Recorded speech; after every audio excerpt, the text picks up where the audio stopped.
Hello, hello, everyone. Welcome to the 161st episode of the AfricaMusicLaw.com show. I'm your host, Miss Uduak.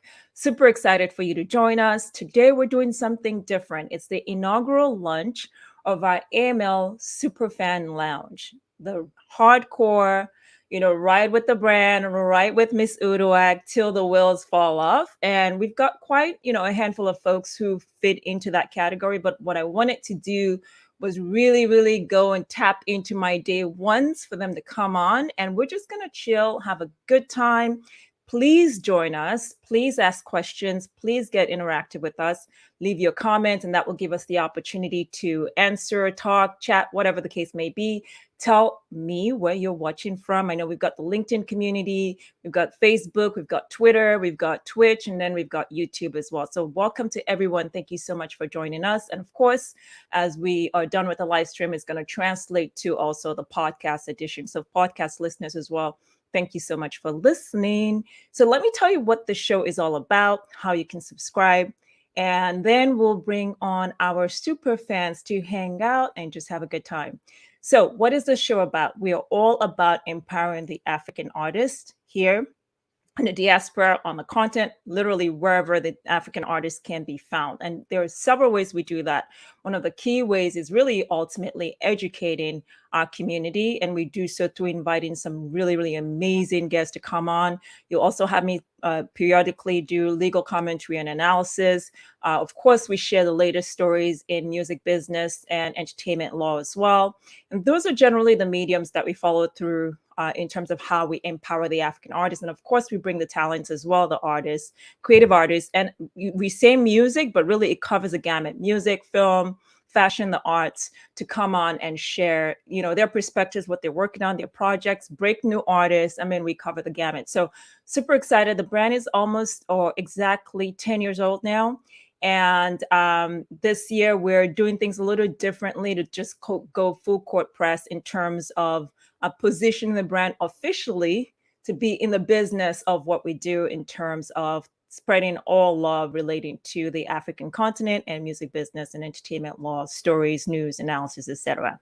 So super fans, day ones, are here. And if you want to be a part of this community, it's really easy to do. First things first, go to africamusiclaw.com. And you can check out all we have to do in terms of our content, our articles, our live streams, our podcasts, etc. AfricaMusicLaw.com. You can subscribe to the newsletter, which is a weekly newsletter that you can get inbox exclusive to you.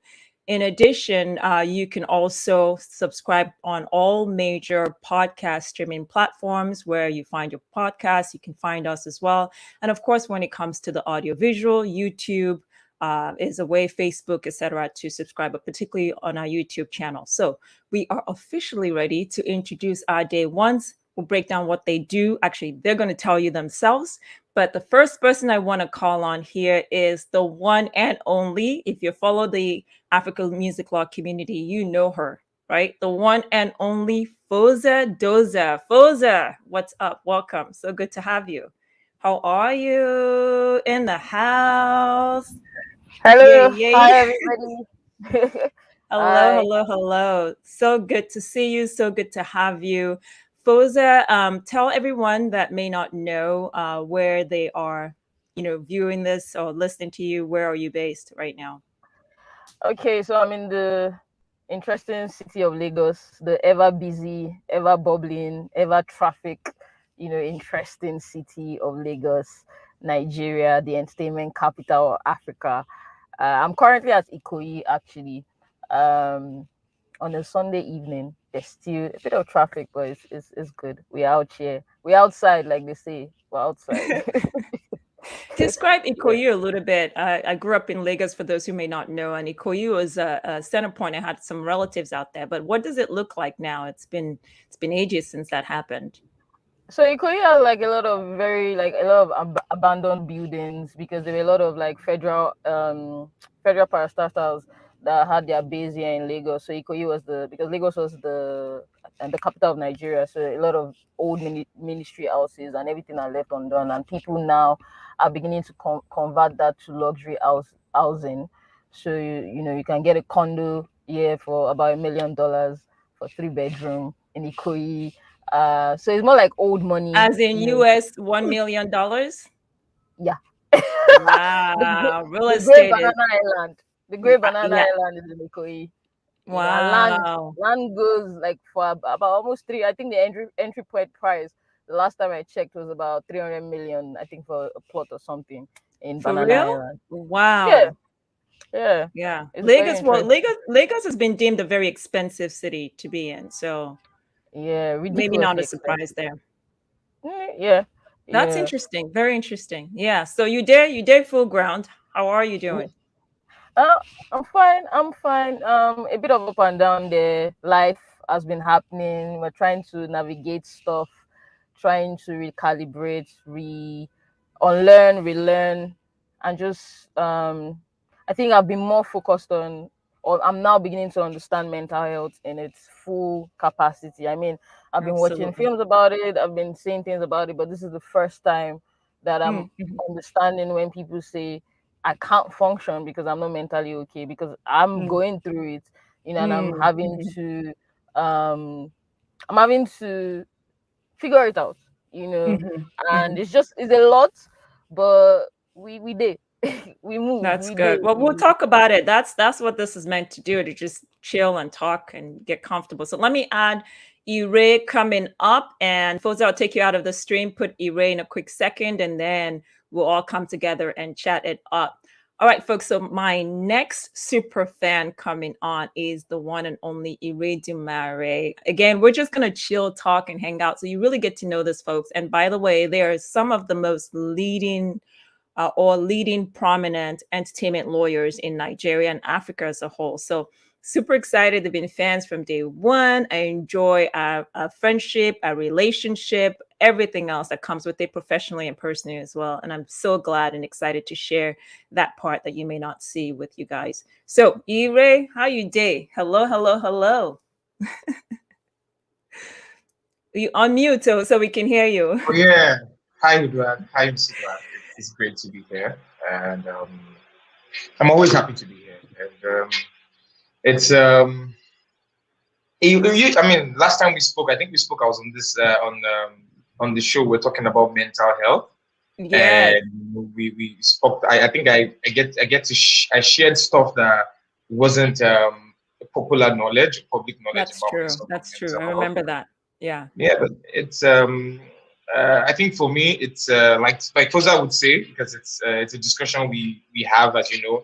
Aside from Dr. Foza and I are colleagues and we are partners, we are also best friends, Yes. and so mental health has been on the forefront. But aside that, for me, it's been work, because everything is rolling back into it, and the new world is bringing new challenges, which means new opportunities. So in about the last couple of months, or since the beginning of the year, it has been me, trying to face myself into a new, more like, I won't say new career because it's still in the creative industry, but Mhm. pushing myself to, to be able to explore bigger territories. Ah, As you would know, I mean, I attempted the New York bar exam and I'm waiting for my result this year. congrats. I believe I believe that I will pass because I studied That's well, and the awesome. exam. I wouldn't say the exam is easy because you wouldn't know if you pass the UBE or not. But I put in my best, and I think last week I wrote the New York State law exam itself, That's awesome. That's awesome. That's and awesome. so So um, go ahead. so this is just it's part. That's the process of part of me becoming um moving into the new stage, because I think I've played my dues being an entertainment lawyer, and I've moved from just being an entertainment lawyer to more of a business development and legal. And I moved from being legal and business development to licensing and acquisition. I moved from licensing and acquisition to valuation. So I think the new age I want to move into now, or I'm seeing myself and I'm preparing myself for, is looking into investments into the creative industry, managing portfolio in the creative industry, and you know you and I discussed, doing things that really matter, Absolutely. getting money into the business and managing the funds and business itself. Absolutely. Absolutely. Let's bring Foza in here and let's get ready to start unpacking. it looks like you guys want to start first with talking very specifically about mental health. So why don't we just delve into that overall and from the standpoint of legal practitioners, because I think you hear it with every other industry, and then with the legal practitioners, when it comes to mental health, we talk about it, but within the confines of our industry, which is good, right? But I think it's important for people Yeah. to also sort of get a preview or insight into the challenges that come with the practice of law, or if you're especially in a jurisdiction like Nigeria or on the African continent, and what that really means. So let's start off with Foza. Foza, what's on your mind on that whole part that you were saying in terms of for the first time I fully understand what it means to deal with mental health. And for context, you're an executive, you're a law firm owner, and you are involved in other business ventures as well, among other things. And you're now interested in branching out into VC area as well. So shed light on what's going on for you in terms of that mental health discussion. Okay, so first off, like everybody, affected by the pandemic, and before the pandemic, we're having a good run. We've had, you've worked so hard for like the last 3 years to build something, and you feel like you're at the brink of it to pivot into what you call the big break. And the pandemic came and restructured everything. So for me as a business owner, I had to deal with the fact that I was paying salaries, and I could have been like everybody and just said, everybody pack up, we're good, pace. But then again, I was just like, people, these people need, you know, need to function, and they need to get paid. So for me as as an owner of firm, as an employer, I had to, you know reconstruct the whole business to be able to ensure that for the next 2 years, because I don't know what the industry is bringing or what the industry is going to look like, or what. So I had to restructure the finance of the company to be able to accommodate the people that are on salary. Luckily for us, we had a reserve that could sustain for a year plus. But for me, because I'm such a forward thinking person, and I like to, prepare for the worst case scenario, I started Mm-hmm. having lots of anxiety issues, which I didn't know was anxiety, because I was like, oh, this reserve is going to be done by X date. And if I don't get this, this is going to happen. I'll have to fire people. I'll have to do this. I'll have to do that. Then I'm thinking of all the worst case scenarios. So at every point in time, I'm panicking, but I don't know I'm panicking, right? I Mm-hmm. just know that I'm beginning to lash out. I'm beginning to go back into my shell. I don't want to talk to anybody. I don't feel like talking to anybody. Then along the line, there were losses, very personal losses, and those losses are in position where I have to be strong for the people that actually that actually had that loss, right? And I find myself being the person making everybody laugh, the person bringing the good Mm-hmm. energy, bringing the good vibe. So at every point in time, I just realized, like, you know and it happened last year. Then this year, in August, I took a big break, not break, but I kind of left Nigeria to go to Ghana to explore the market and meet people, and like try to expand the network and the territory, and see how to bring more money into the company. So I took a break, and I went with our artist, Jablin, to just take a creative break. So we're doing some music, we're in the studio and everything. So it wasn't really like a break, but um it was just like in another city doing another work. So stayed there for a month, came back. As I landed, I got the news that someone very personal to me was murdered. Oh And wow. Mm-hmm. it was like a joke, because you're just like, you hear of these things in the paper, but it's happening to you, personally. And you everybody's looking up to you, like, Foza, is there going to be justice? And as a lawyer, and I'm looking like, I have no faith in the system that I work for. I think that was the the the thing that weighed me down the most, because I was just like, so if we don't have money to push the police, to push this person, we might never find out what happened to this person. Mm-hmm. And everybody Wow. was just like, as a lawyer, what's this, what's that? But thankfully, there's resources for us to be able to push, for things to happen. And there's a bit of light in that. But for me, it was just like, and in the middle of that, I lost a friend, lost, my very good friend lost a dad, and in the midst of that, I lost another cousin due to COVID. So August for me was just like, I was already having like built up anxiety. Then I'm having meetings with my shareholders and investors, and every time I'm having to change strategy because they're like, "Yo, we need to start thinking for 5 years from now, for 10 years from now, because the business is going to change and tech is chasing us so fast." Mhm, So mhm. for me, I'm like Absolutely. thinking and thinking, and so when that happened in August, I was just like, you know what? I just went on my laptop, put on the vacation responder, and I Mhm. literally just put it up and I said, I don't know when I'm going to be back.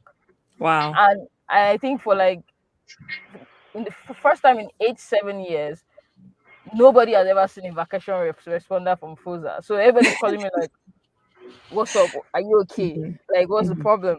And I couldn't, so my friends that were me, I couldn't explain what was going on. The people that are around me, I couldn't explain because I was in the mode of, I have to be happy for the people around. I have to bring the good energy. I have to make everybody happy so that they are not, and those people needed it from me. They can't see me, down. They can't see me because they're looking to me to be like, "You, you're my source of ginger right now," you That's know. right. Mhm. And by the time we're done in August, we did like 3 funerals in August into September. When I was done, I just came out. I was just like, you know what, I need a break. So I open my laptop. I'm trying to do work, and I'm just looking at my laptop because every time I'm stressed, work unstresses me. But now I'm looking at work and I can't do anything, and I'm just looking at it. And all my clients are like, take as much time as you. I'm like, no. In my mind, I'm like, you can't take as much time as you need. You need to do this and stuff. So, but I mean, it's getting better. I mean, you called me. Thank you so much for that. And we had that long conversation. I think that was the first time that I was able to now say, okay, this is what I'm feeling. I was angry because I'm angry at the system. I'm angry at Mhm. this. I'm angry at that. Then I'm moving to as I identifying that, I'm actually panicking because I'm like, these people that are depending on me, this is causing me anxiety. And so I'm beginning to place things. I'm not 100% perfect yet, but I'm just beginning to place things and say, okay, if I do this, if I do that, I can see things in a different perspective. I'm beginning to go out more to meet people and just have conversations. I'm not talking about work. I'm just gonna Mhm. sit down and Yeah. have drinks Mhm. and just Yeah. talk. And just hearing people talk, hearing people just go on, and I'm just like, okay, okay, maybe I need to change this, maybe I need to do this, maybe I need to adopt this and stuff. So it's just been, it's still a learning curve. And I mean, Ire is one of those people that I tell him, I said, anytime we're about to enter a new venture, we get the biggest test from God. And he's Mm. a Muslim, I'm a Christian. And when Ire is preaching to you, like, you feel like, are you sure are you sure you're a real Christian? Because like, you know and sometimes for me, because he has more trials than I do, and tests as I like than I do. Like I tell him, so sometimes talking to him, I'm just like, am I supposed to be pouring all this problem on him? Mhm. Because I know what he too is going He's through. going through. Yeah. And Yeah. so for us, we're just trying to figure it out. And I don't we're figuring it out. We're Wow. figuring it out. Wow. Wow. So several things before we continue to unpack that mental health side, and Ire, we get your perspective as well. Where's your outlet? Yeah, you have the support system, but what about therapy, like counseling? Have you considered it? I know there's some really good counseling services and counselors in Nigeria. Have you looked about to those people for grieving, especially that very unfortunate tragedy? My condolences again. I know again we've talked, of course, extensively on the back end, but how are you're talking about all this build up, all this anxiety, all these tragedies that have happened in just August alone, 3 funerals, and then managing and running a firm, ensuring in a post-COVID world, all those things are going well, operations is steady, finance and profit is coming in so you can pay your employees, etc. But I've not heard someone to really sit and unpack all that on the mental health side. So have you checked in with someone for that? Um, so which is one of the things I said, like, learning and on relearning. And as much as I used to think like I'm very progressive, I'm very like open to stuff, I think I'm still battling with the idea of therapy, if I'm being honest. This is we're Superfan Lounge. We're being honest. We're keeping it real. I've considered it. I'm checking out a few things, but for someone like me, I never do things that I'm not fully convinced about. So I'm still more comfortable talking to a couple of friends, and just so there are people that I have that I'm spending so much time with, and I just say, you know what, I just want to talk, and I just need you to listen to me. I don't want you to give me an advice. I don't want that.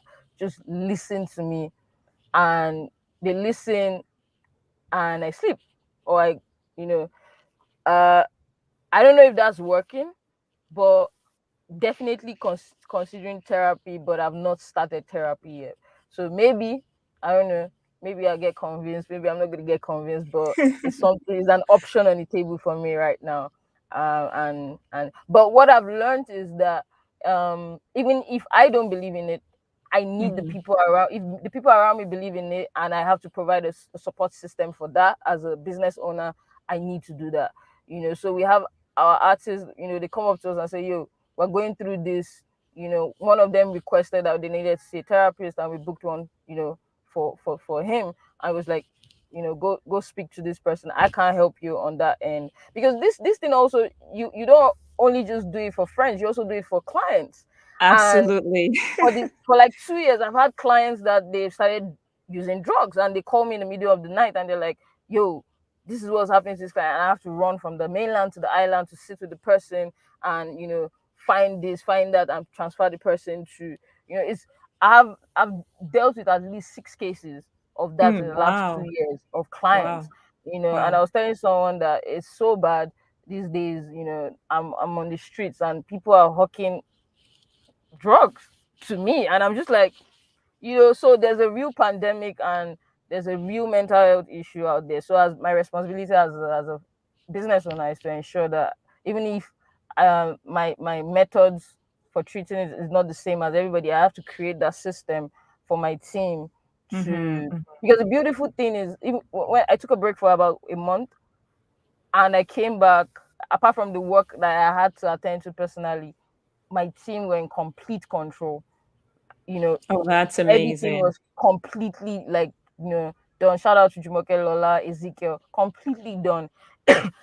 And the only thing I have to come back and do is, because which is the part I do, is to close clients, close money, bring money in. But every other administrative stuff, It's completely done. done. That's great. And we'll talk So about those system structures that are important to set up. I know you and I have had a lot of conversations around that, so that in emergencies like this, you literally can just go do your thing and trust that your team is actually handling that.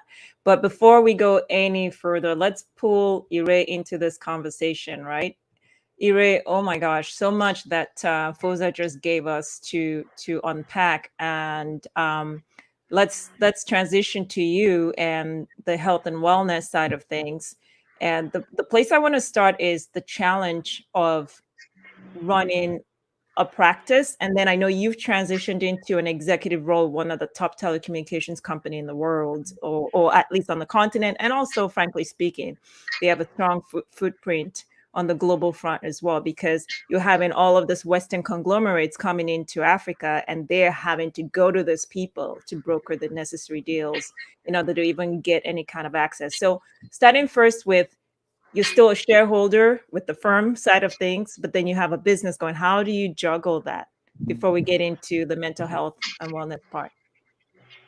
I think for me, right from time, I've always been a multitasking, opportunity and essence type of person, and I think that's one of the reasons why I finally found myself in MTN. And over time, I think I've always known, or I've always understood that, when you're building something, you can't solely build it around your individuality. You have to be able to bring in people in, share knowledge with people, develop people. Whatever you're building, you have to be an investor in people. If you can't invest in people, you can't build system. It's one of the hardest things to do. So I won't claim it's a walk on the park. But you can't build any business. You can't multitask. You can't even harness the opportunities that you're setting out or putting money behind if you are not the person who invests in people, because you cannot always be there And even though people will not treat your businesses like you will treat them, but to an extent, when you invest in people, you can get a next to quality that you would rather put in. So over the years, I've built businesses with people, understanding that my biggest investment, or if I'm putting in money or resources, I'm not putting it around the idea or the forecast. It's always around the people. So from starting the law firm with Olumide and Foza off Twitter 6 years ago, because they were just the people there, to starting up to end up working with Titilayo and RLR and investing in a royalties company, and then moving on to, investing in DMC, where Foza is the chairman and the president now, and then investing in farming now, because the common denominator in all this investment and multitasking and doing a lot of business is that it's me putting my money behind people. It's never the profit. It's never the outlook. It's never the what is the name for me. Obviously, I get some pleasure knowing that I'm part of people's growth, and but it gets easier for me to do a lot of things when I know that I'm not doing it solely or as a priority to get some credit alert or some payments in some 1 year, 2, 3 years. So delegating roles has never been my problem. Handing over what I solely own or what I'm a major shareholder to people to lead for me has never been a problem. Taking risk with my own funds and my own resources, knowing fully well that those I'm backing behind still have a lot to learn, and knowing fully well that my money is going to be the one leading the risk and my resources has never been something I shy away from. So multitasking really is not just about me. It's about the people that I've invested in. So it's always a walk in the park. And they get to teach me a lot. Sometimes you think you know so much because you're a lawyer and you've read so much books, and you realize that all you have is knowledge. Wisdom is infinite, So the wisdom I learned from people that are uneducated, the empathy I learned from people who haven't been exposed to a lot of Western or modern urban society, the kind of cultural wisdom I learned from them play a lot of important role in my career. People find out that being a senior manager in MTN doesn't mean I can't relate with an executive or a manager, or I just learned some very beautiful human relation, what I call it, qualities that no one teaches you in your professional career, but you learn it by interacting with people who are not as exposed or as well, I say, as who don't have ego as much as you do, but they get to teach you some beautiful things that when you get to your own community and your own day-to-day life, people look at you and ask you, how do you do it? Just like how you're asking me now, how do you do all these things? And it's funny to say that I learned this thing from people that don't have the opportunities that I have. And that's what makes this multitasking life so beautiful and interesting for me day in, day out.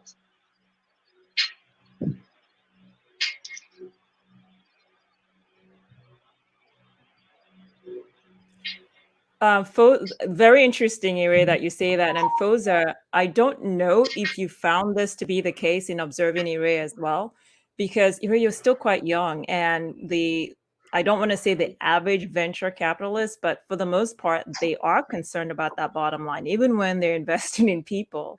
And if they're not getting a particular return on investment and meeting certain marks, it's sort of like on to the next business, on to the next investment, and sort of count this as a loss. But you seem like you're absolutely all in, committed to that process, from building the infrastructure to the relationships to the connections that helps those businesses thrive. So where is that coming from, considering how young you are? And it doesn't appear, correct me if I'm wrong, do you have a history of entrepreneurs or investors in your family? Where's that knowledge coming from, or that's just innate for you?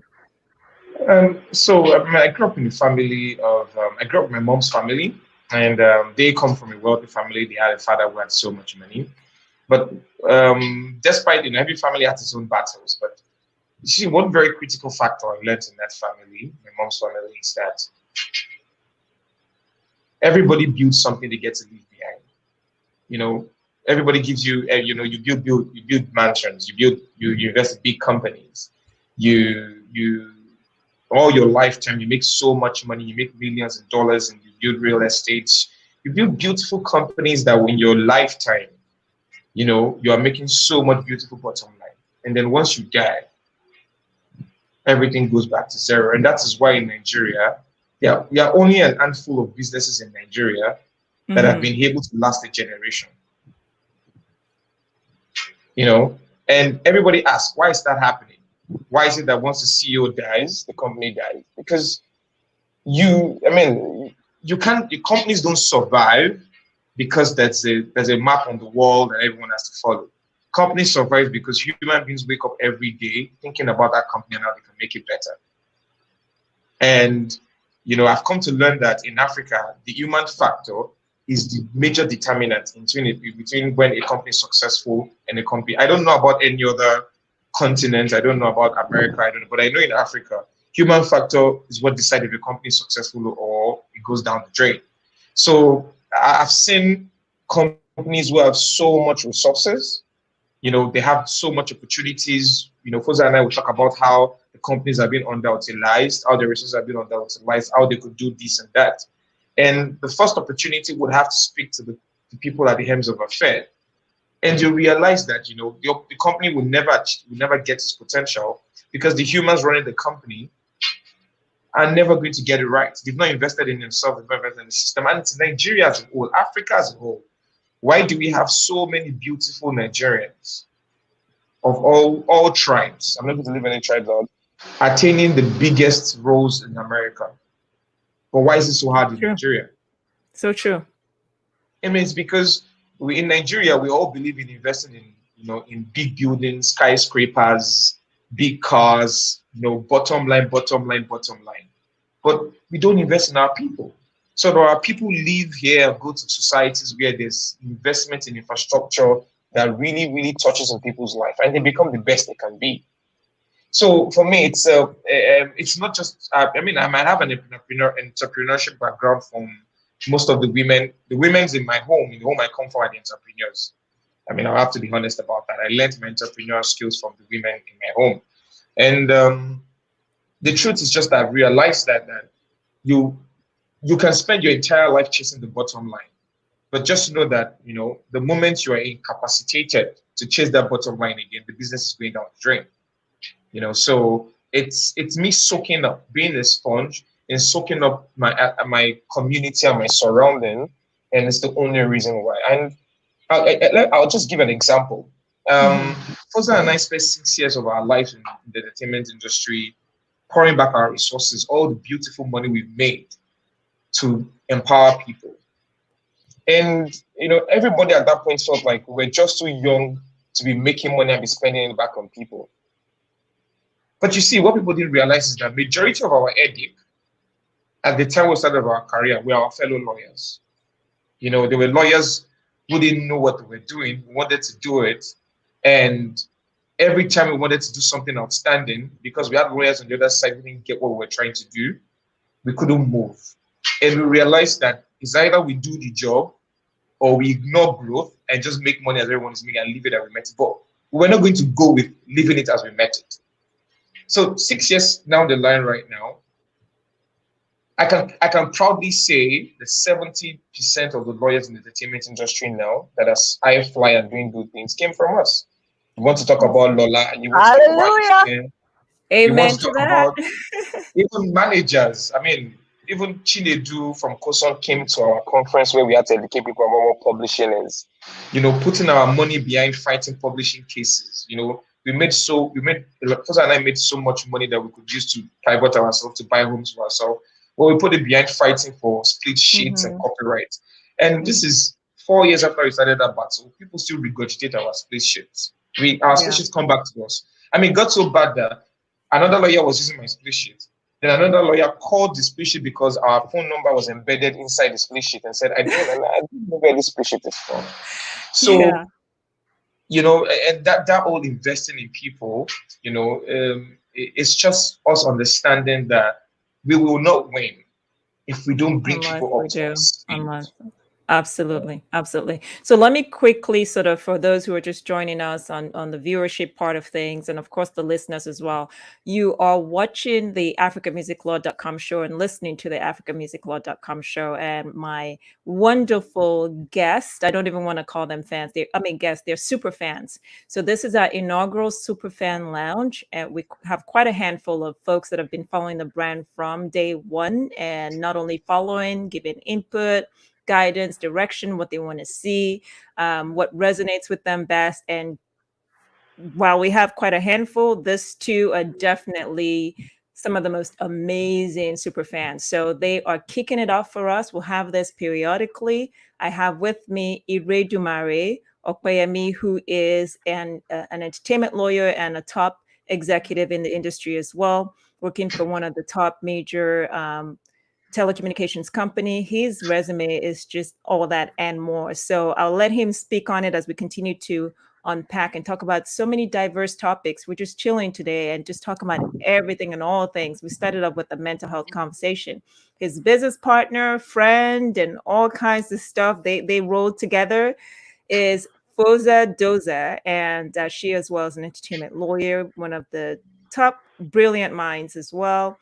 And we're just unpacking. We set it up again with mental health discussion. I want to go to the infrastructure of building a law firm, especially when there's no blueprint in an entertainment law firm in Nigeria, where Foza, you have or facing major challenges on the mental health side because of, unfortunately, the loss you discussed, and yet you could still walk away and let it keep running for itself, which goes back to Erase point that most of our businesses, let's just zoom in on Nigeria, don't survive, right? You have this companies that don't survive, and then instead everyone else is essentially working for major brands without building our local brands.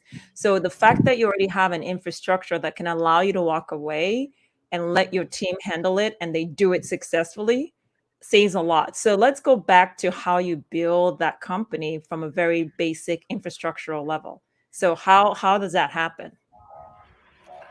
So I think from the onset, and I learned this from Erie.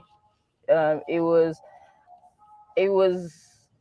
understanding that I'm going to trust you enough to make the mistake, but make that mistake and find the solution. I'm here to guide you. I'm not going to scream at you. I'm not going to chastise you, but you will figure out this and you have to find a solution. That's what, delegation. I mean, we struggled with it a bit because there were instances where and we still struggle with it, where I've had times where I'll tell him off and I'll be like, don't come into my business. I'm the CEO of this business. I make the decisions. And and it's as simple things as it's trying to make it, pass an information, or a suggestion across to help me pivot something. But for me, it's coming as, why are you commanding me? You don't trust my sense of judgment. You don't trust my sense of decision making. So over the years, we've learned how to, what language the other person understands and how to relate with that. So I think for me, unconsciously, that also helped me transition and work with whoever, like the people that I work with now. So from the onset, I was very specific on, I said by the 7th year of the law firm, I didn't want to be the face of the law firm. I didn't want to be the managing partner of the law firm. Why? I didn't know. I was just like, I don't want a situation where and I think that came from when my uncle died. He literally told them to close down the law firm. And his first child, Uncle Moa, one of the people that we lost in August, was a lawyer. So in my mind, I'm like, why would you have such a big law firm and shut it down because you are scared that nobody's going to carry your legacy? For me, it didn't speak well. And another story that I saw that, was unfortunate for me was Donald Duke in Cross River.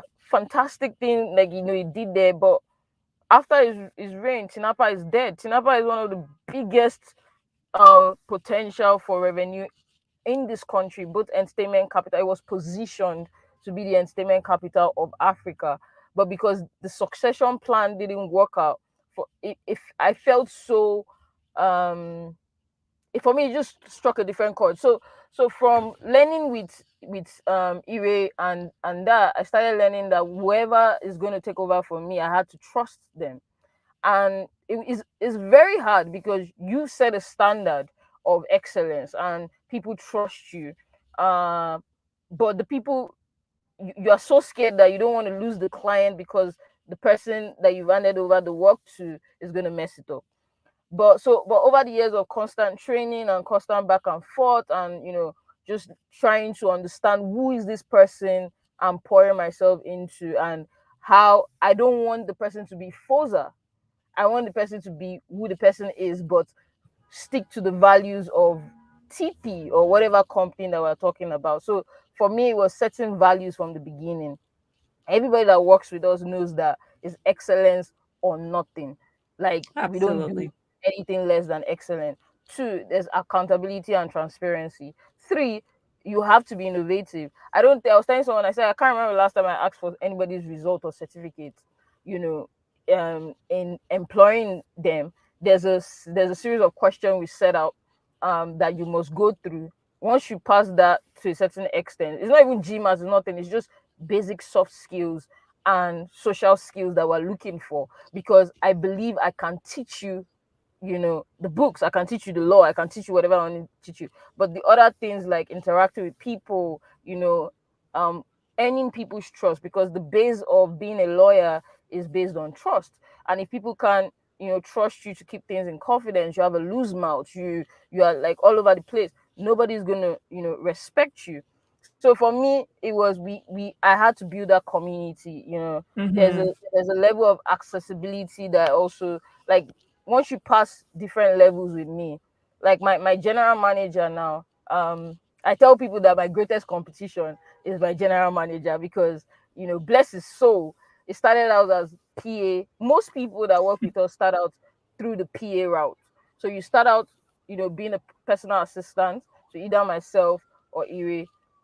Then you move to executive assistant, because there are some things you would do and you would see because you are very close to me. And for us, we begin to observe you, and we can easily tell this one's going to last, this one's not going to last. So we know the level of access and level of trust we give to you, and we just identify. And I think I was telling someone there, someone was accusing me, a younger lawyer was accusing me and said I don't mentor people.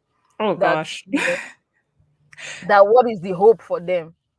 And I laughed. I said, it's actually funny you say this. I'm not going to be upset that you said this, because we've done, out of the 12 active mentorship I've done, only 3 have been successful for me, that I'm benefiting from.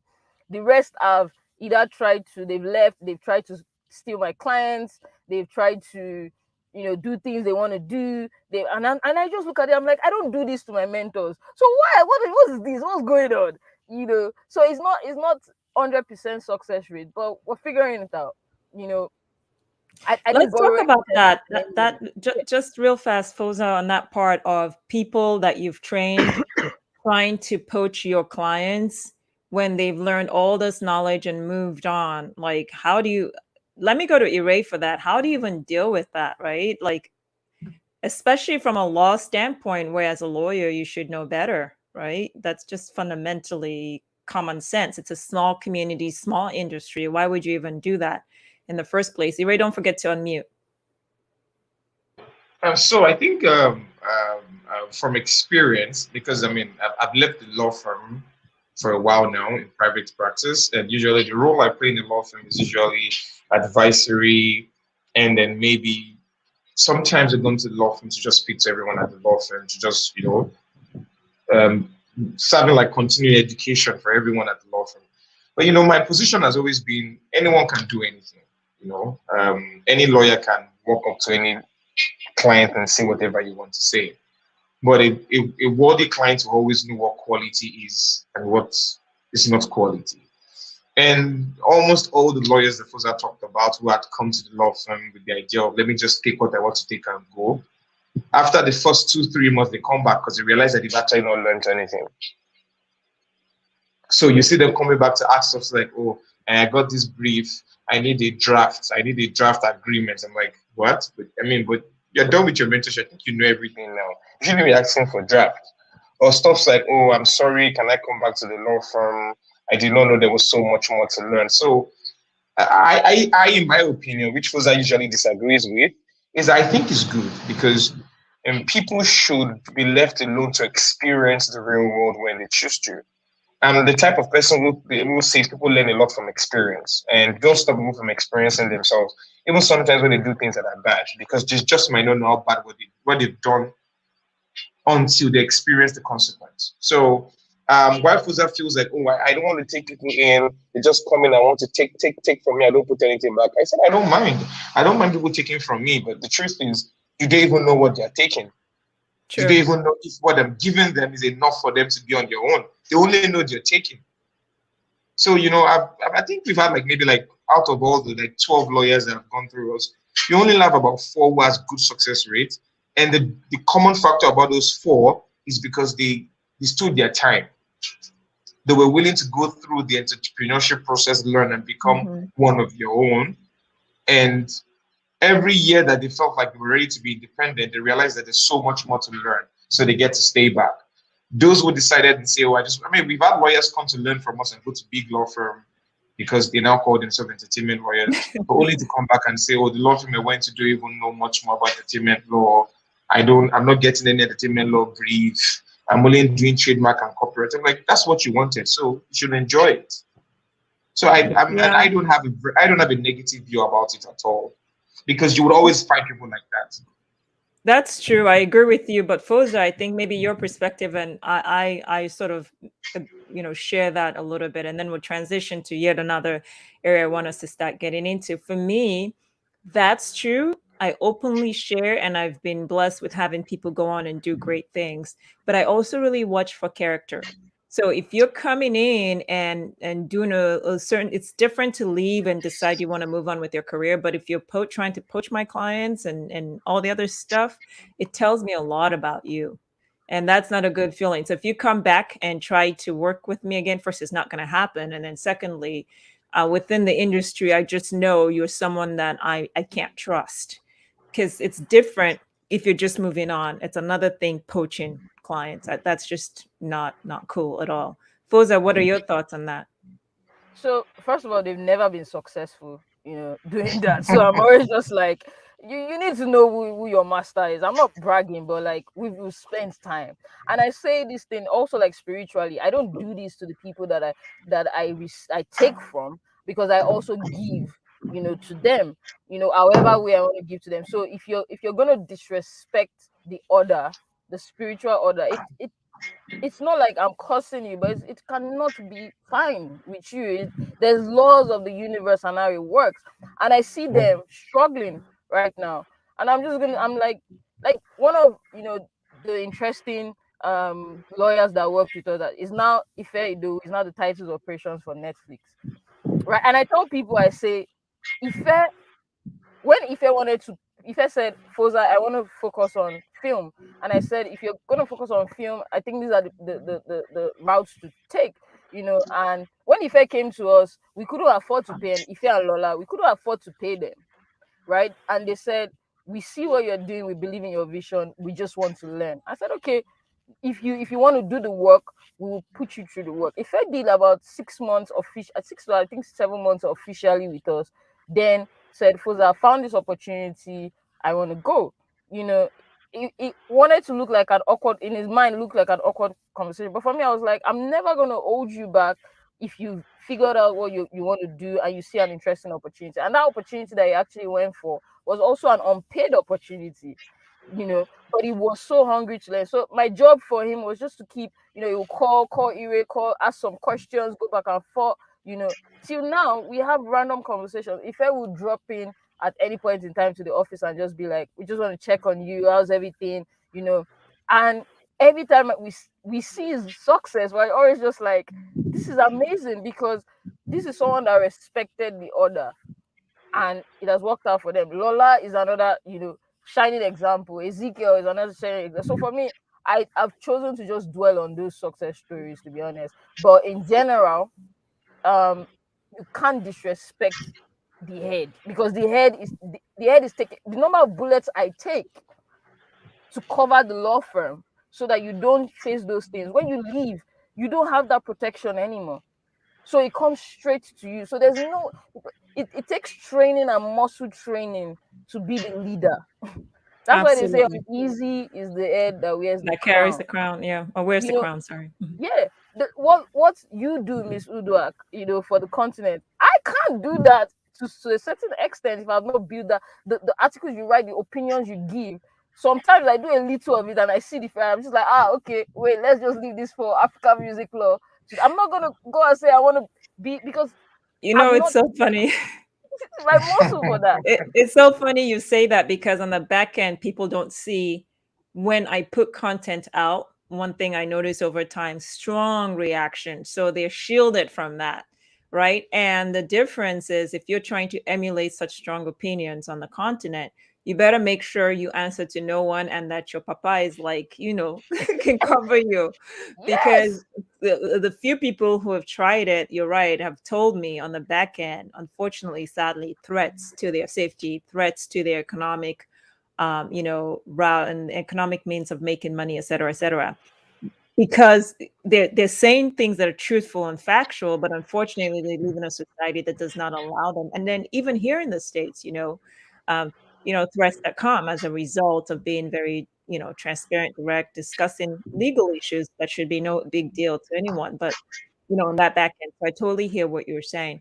So let's quickly transition. That's a good transition to talk about what endears you to the brand, and then I want to get back into now talk about trends with executives, trends, local and global, but specific to the African entertainment industry, trends when it comes to lawyers, trends when it comes to artists and what we're seeing, and just really delve into the analysis part. But Ire, what has endeared you to this brand called African Music Law all of this time?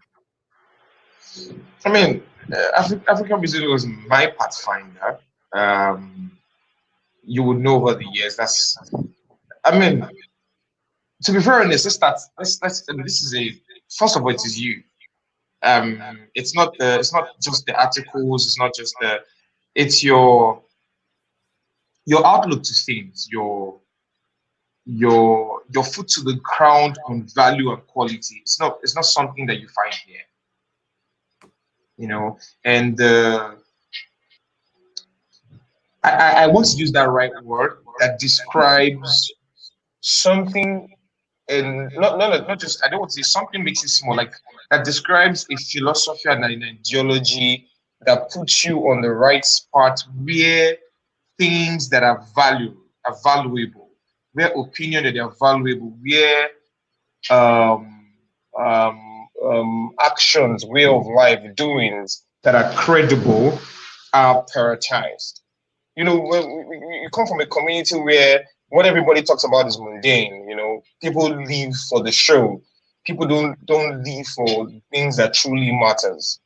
True. So when you come to a community like African Music Law, you know that yes, people are talking about the real deal. When everybody's happy about major label deals, somebody's talking about, okay, yes, it is good, you put money in your pocket, but cash is meant to be spent. So where after the cash, what happens to your rights? What happens to your catalog? What happens to your royalties? What happens to your residual income? When everybody thinks about, which is one of the things that, while great in the entertainment industry, makes me so proud of AML and always look up to you, is while everybody's mad about a celebrity for using drug, for involving domestic abuse, African music law is talking about this person should see a psychologist. This person needs help. This person needs the right association. The person is not being demonized. The person is not being disgraced in the market square.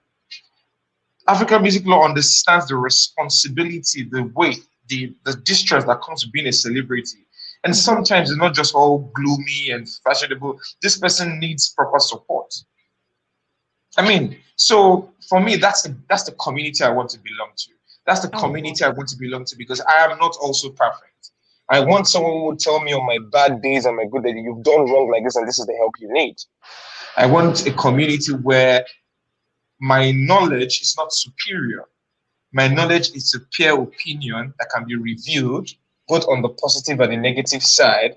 And I can get that review and I can understand that I'm not being attacked. I mean, I'm just opening myself up to positive growth.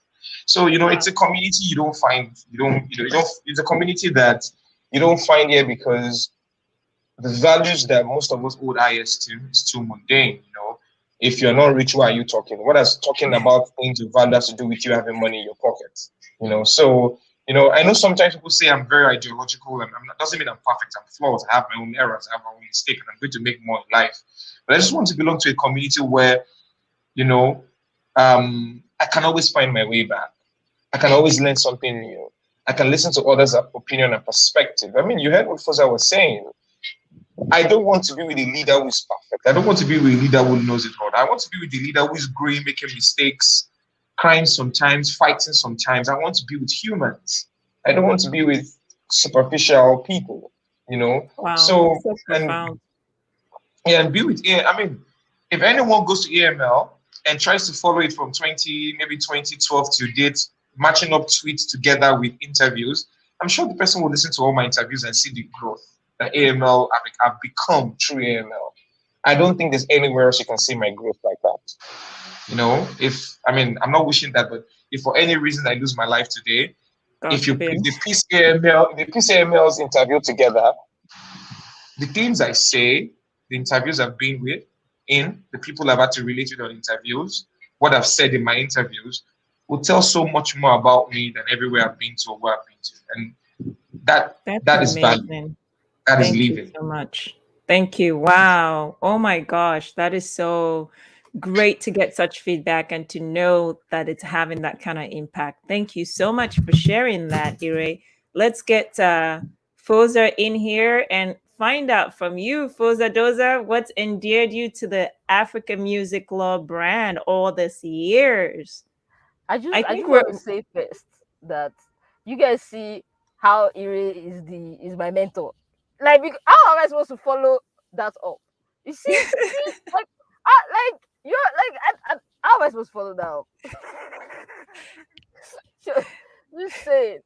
But for me, it's the trailblazing and the consistency to vision.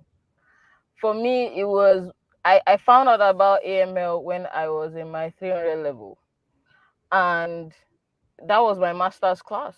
I didn't need to go for LLM, and it was just the fact that there was someone, when they say this thing in church about working in silence and working in the dark and just building and building and building, AML was that platform that I didn't even need to know the person personally.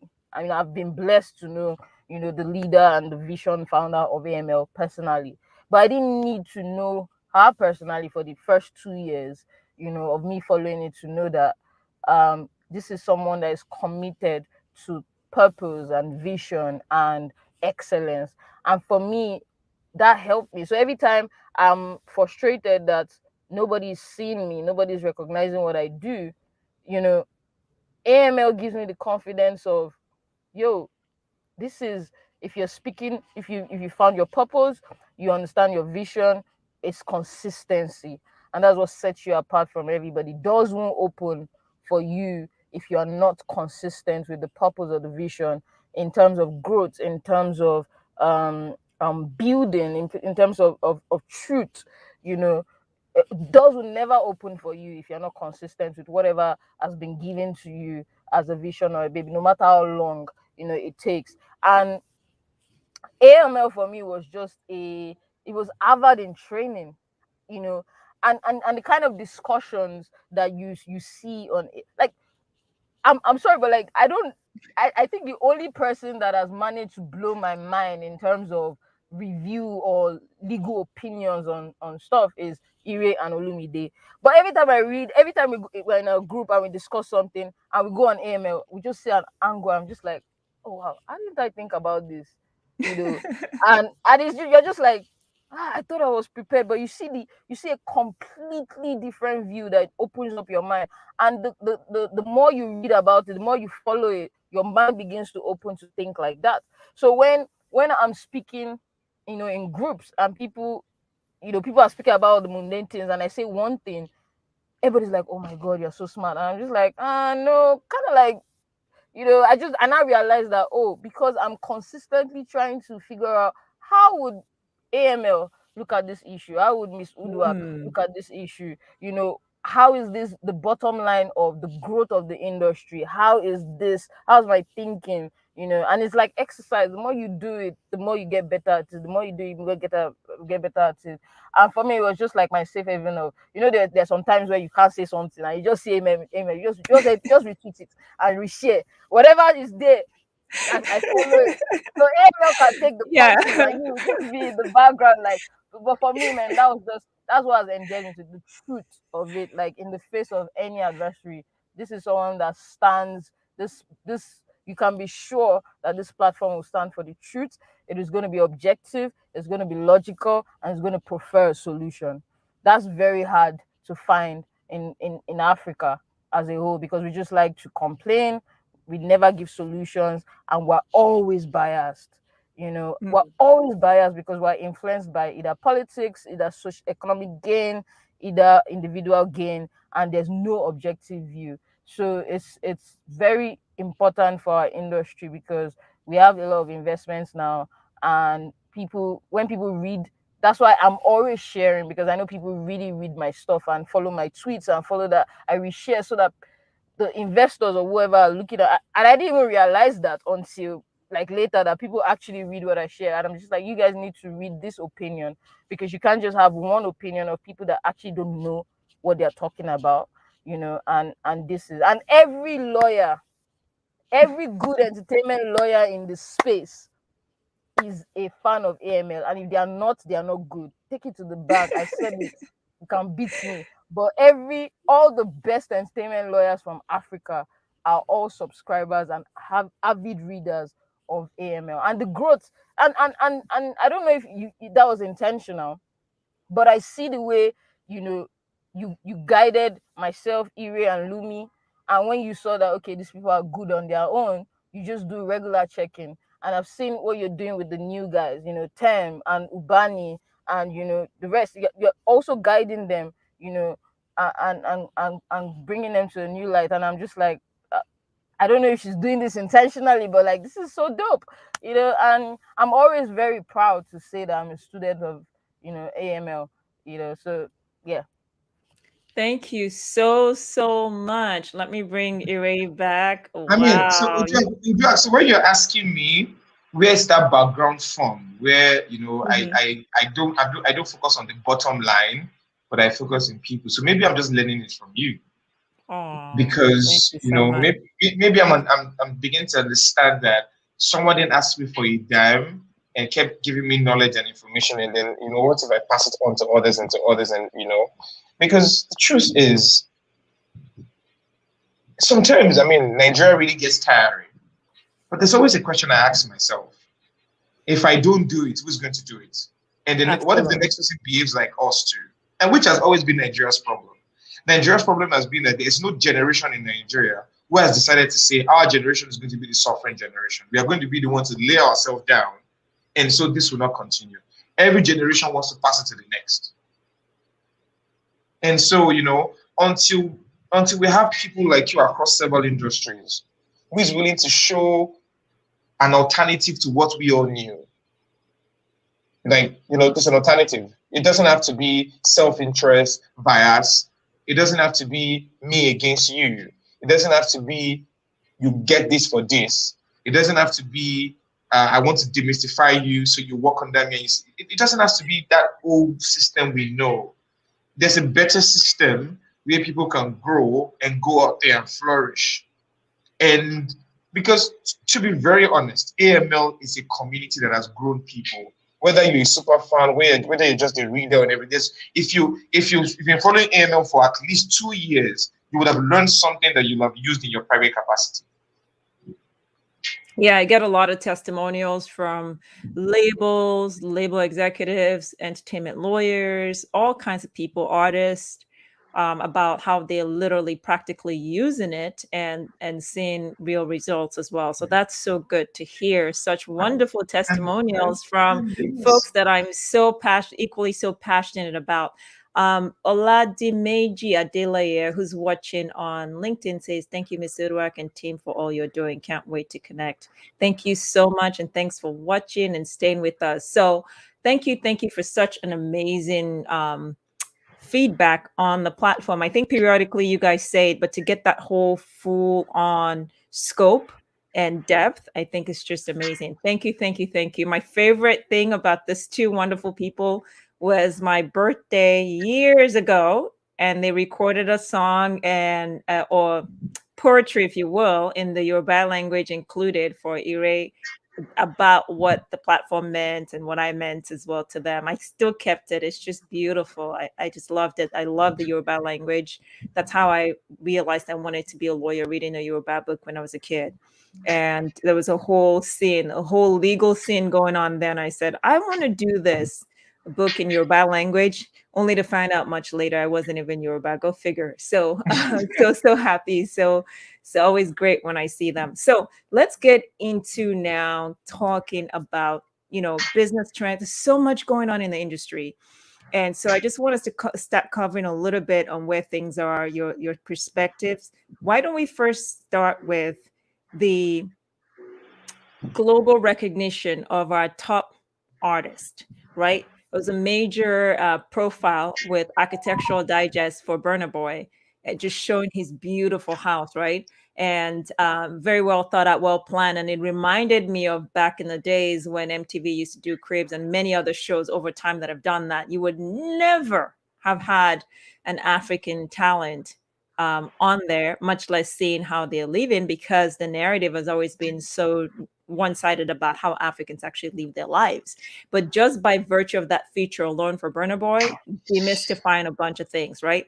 Then we know Thames has gotten a lot of recognition on global scene. Wizkid, Mr. Easy, although we haven't been hearing as much as we used to on Mr. Easy, but CK also is now on. I mean, all this major talents that are getting global recognition and have completely reconstructed way of who Africans are. So let's start first with Foza. What are your thoughts and just generally the way our talents are getting inroads and what that means for the entire ecosystem down the line? So I'm particularly very excited from like an A&R point of view that the notion of one kind or one genre of music is the only thing that can, be exported is being demystified. I mean, we've passed that era. There was an era where if it wasn't this BPM or whatever, it wasn't going to fly. But now, the biggest song right now is CK, and it's very slow tempo. Essence is very slow tempo. Like there's a Burna Boy variety of Twice as Tall that won the Grammy and all that. So for me, that is interesting from an era point of view. For the music business part, there's so many different things to pick up at different point in time. For me, the most interesting one about the CK trajectories, everybody has been trying to figure out how exactly does TikTok translate to your bottom line in terms of revenue. The major labels were struggling. I knew that they were struggling with that globally during the pandemic because there were a lot of songs popping up and off TikTok, and there wasn't proper licensing. People didn't know who it was and everything. So I was reading a story, and Wana has been brilliant in catching the virality and jumping on it and capitalizing on it 100%. Shout out to Tammy Adeniji, right? Yeah, shout out to Tammy. And she, it's interesting because when CK was talking about it, he mentioned that when he first started out, the song became, because the funny thing was, I even thought it was one of the remixes, because when they did that remix, the whole remix pack, I thought it was exceptionally brilliant because it's like tapping into different markets using different, collaboration strategy, which to be honest is the strategy that's been available, but because of limitation in funds and access, it wasn't able, we as Africa, we've not been able to do that consistently. But they did that with Love One City. It had the Spanish version, it had the North African version, it had this version, that version. So the song, the one that blew up, straight up to Shazam, it's just a random DJ that just took the song, slowed it down, put his and put it on TikTok. So CK was mentioning about how that DJ didn't reach out, to the label, but within like a week or 2 weeks, that was resolved. Money was, taken back to, now everybody's happy. TikTok is claiming the success that they are supporting Yeah. African artists. This person is claiming the success, that person. So, but it's just like, for me, it's just like, now we have people at the end of affairs that understand bringing the international marketing strategies and also carrying the local people, along. Because the truth is, for us here in Nigeria, half of the people here don't care. Shazam, number one Shazam song. Okay, all I right, was gonna whatever. say, yeah, number Yeah, one Shazam song in the the world, world. right? Hmm. Nigeria, I can probably see when I was reading conversation, Nigerians didn't care. They were just like, all right, whatever. Until the PR, and the marketing, the story around it, with Warner creating the story around it and creating the set of billboards, just after, Billboard talking about it recently. yeah, Yeah. Hmm. just after Certified Lover Boy from Drake, and you Hmm. see a CK billboard, and I was making a joke, and I said that this is the first time we're seeing a pre-order or a pre-save, offline. Normally you see it, you tweet about it, but now the billboard is telling you new single coming out October 8th. I'm like, that's a different flex, because those billboards are expensive. So They I, are. as Mhm. a local, in like a local label, I'm not gonna put up a billboard saying my single is coming out October 8th, but because this is a bigger label that has bigger, and this is what we wanted, to implement dreams and visions and creative ideas, that isn't going to be limited by money, which is why we invited, the labels in. And it's interesting because now we're having Nigerians that are not just by name, but they also understand the industry. They want to learn about the industry. They're talking to the right people, so we're seeing the right success. Absolutely. Another interesting one is Adi of YouTube. That just, I was talking the other day to some filmmakers, and I said, on YouTube, Nollywood has, so many watch hours, and there is no, YouTube is still limited. Like when I go to the UK, the number of features that come up for my YouTube, I come to Nigeria, I only see like, and I'm confused, like, but I was talking to someone, I'm like, we have limited distribution channels in Nollywood, and Facebook and YouTube stand at a very critical point to empower indie film creators, Creators, because indie a lot, filmmakers. Yeah. yeah, because a lot of indie creatives can't afford the technical requirements for Netflix, so they are Hmm. stuck. And the only other option is like an African Magic, which, the licensing money isn't that attractive, or is not this, Hold but on, Foza. I don't want us to go too far on understanding some of the points you're making. So when you say, for example, meeting the technical requirements, that's because, for example, YouTube and other streamers, Netflix, etc., the filmmaker can't just take their movie directly to them. They often have to go through distributors, and those yes, distributors and have certain technicalities that they already know how to deliver the work to product Netflix. to Yeah, Netflix or the yeah, rest. And many yeah, times our filmmakers can't even afford the funds to be able to go through those directors. So that's part of what you were talking about, so yeah. that people have context and understand. Yeah. So now we have Adi, who is now in charge of YouTube. I think for West Africa. I need to check the title properly. But in the space of that, you see that Adi, YouTube is already, they've created a program with local partners here to empower YouTube creators, because it's an African that's lived here, that understands it, and is giving back to the community. Same thing with there's a Saeed that's taking over Vidya now. In the next couple of months, we're going to be seeing some amazing, partnership. They've already started it with Mr. Easy and Empower, so I'm expecting more greatness.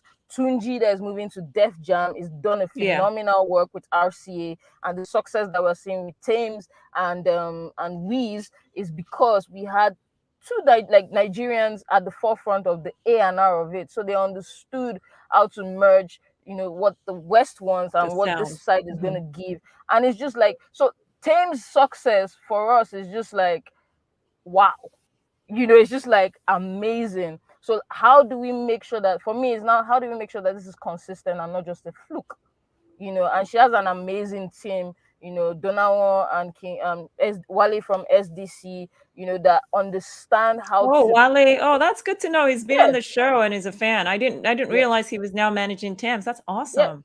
Yeah, so and it's very interesting because SDC, was one of the leaders of that, like they call it the Alte, Yes. so the creativity, is very interesting because they know how to manage that kind of talent, and that's what we want to see now, because those managers are the ones that will come up and create strategies that work for this brand, and that's what we want to see. It makes my job easier as a lawyer, because the kind of licensing deals I will structure is not going to be the same licensing deal I'll structure for a pop artist. Mhm. Like for example, I want to sell, just randomly, I want to sell, say, like say Durex comes, they want to sell, a product. They're not going to look for a certain kind of artist, like say Thames, because Thames is not there are some things Thames brand doesn't promote. So those brands won't approach them. You approach her for that. Instead, for me as a lawyer, I know that, okay, um if Durex wants to do this and this is the forefront of their marketing doesn't apply to the Thames brand, how do we restructure it? The reason why we can restructure it is because I have a team that understands, that understands fantastically what our brand is. So they advise me and I create a legal structure around that and deliver. Everybody's happy, everybody's eating well. Another one I want to mention is the partnerships with distributors we see on the continent. Yeah. YBNL and Empire is an interesting collaboration that we're seeing right now, and it's just phenomenal. Olamide's last album rollout is media appearances now. You're just like, interesting, because Empire is very, very, involved. You have 1 RPM, you have and the funny thing, for the interesting for me, is that women are at the forefront. Osage at 1 RPM, there's TT, at Indeed. Empire.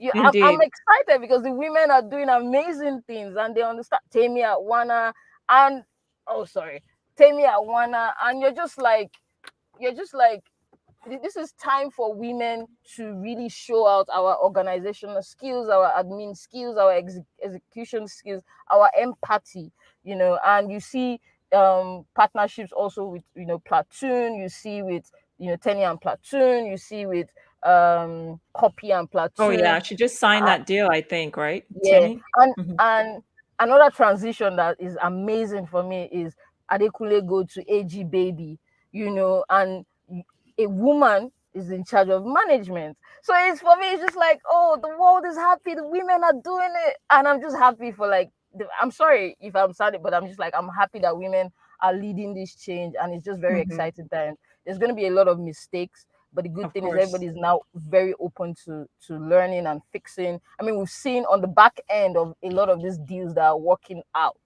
you know, is a lot of intricate legal issues that before, where we're fighting and we're being antagonistic, now people are calling, we're sitting over drinks and saying, for the culture, if we don't fix this, this is going to happen. So there are a lot of long That's term, among fellow yeah, entertainment lawyers, is what you're talking about. Yeah. Because lawyers, deal making executives. doesn't lend itself to being very adverse or antagonistic to each other.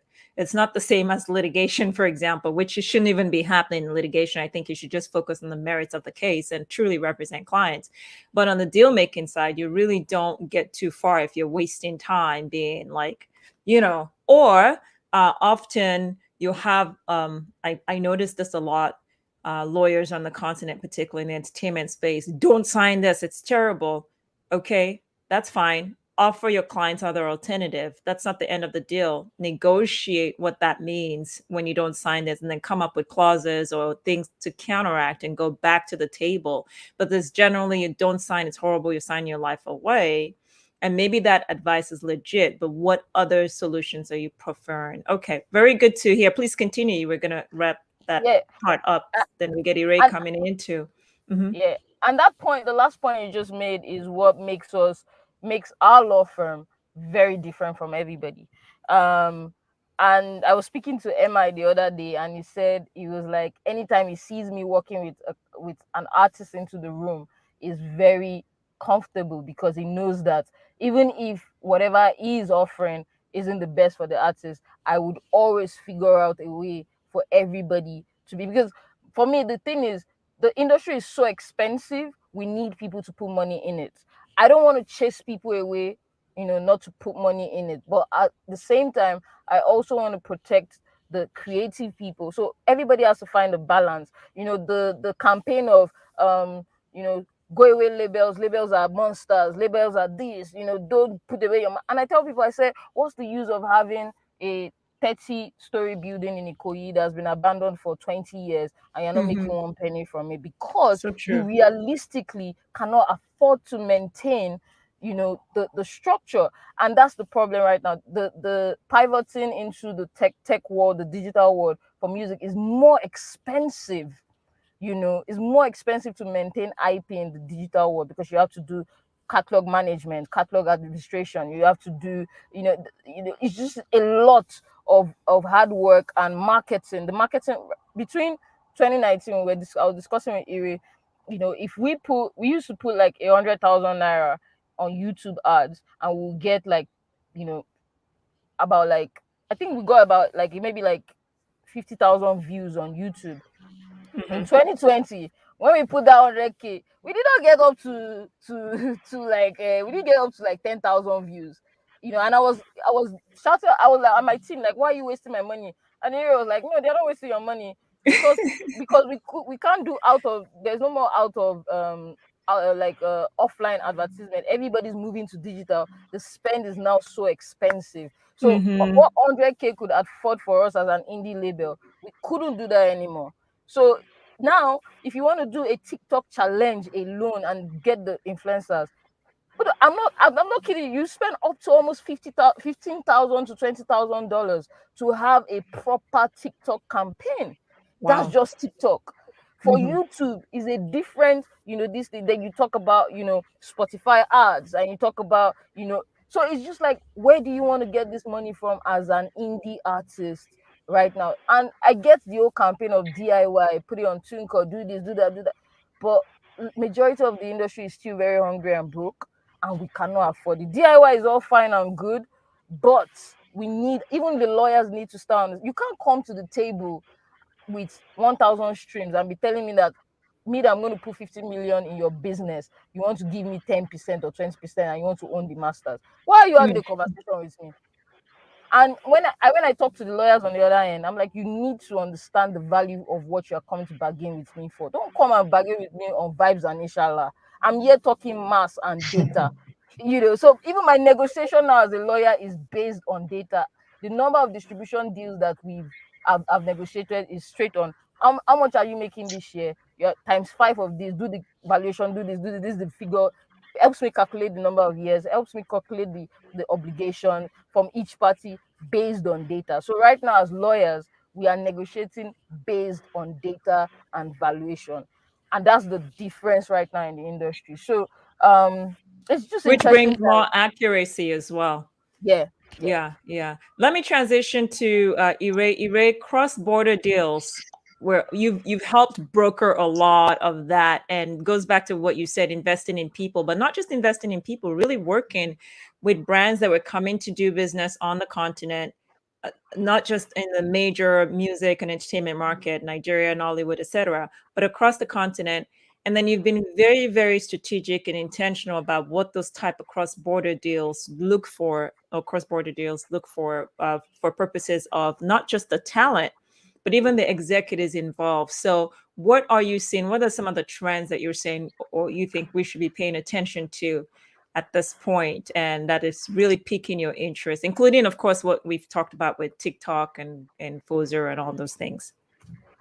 I think for me, I would like to address it from the top level. I'd like to address it from the corporate, first let's talk about the labels and the artists and stuff. Let's talk about the business side. What we've wanted has happened. There are a lot of foot on the ground now. Western companies, Chinese companies, both from the Orient and from the Western world, are now seeing a reason to invest in the market. They realized that proxy business won't work. So you have Tencent now willing to establish Jukes properly.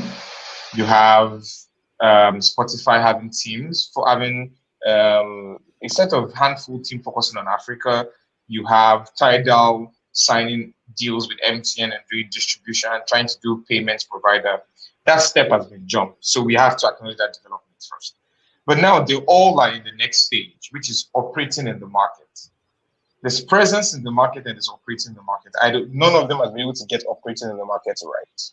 You know, and I understand that majority of the challenges in the market is that we said they had the wrong mentality because they wouldn't come into the market, but they're not coming to the market still retaining the mentality, not willing to let it go. And I'll give you an instance. So what's the mentality? Yes, the mentality is that they want one size fits all. They want the United States of America model. They want the European model. But in Africa, it still won't work. So for instance, I've noticed that every DSP, Tidal, Spotify, Deezer, have been battling with payments in Africa. And even though we at MTN try to solve that problem, but we are still not getting it right currently. Because the truth is, MTN has so many local rules that can make MTN both the payment provider and the business solution.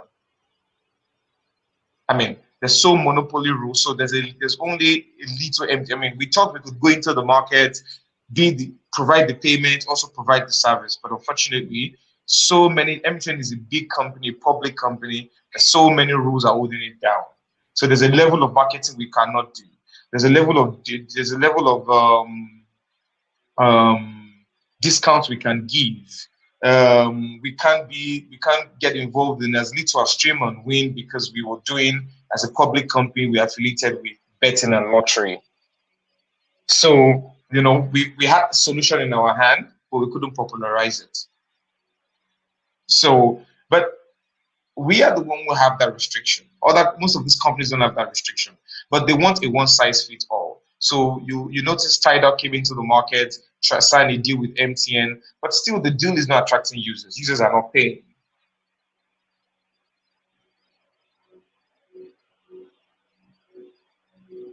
Sorry, I think my apologies. I said I was going to say whatever became of that deal because it's literally been cricket silence. We haven't heard anything. We've seen everybody, other brands, but we've not heard much from Tidal.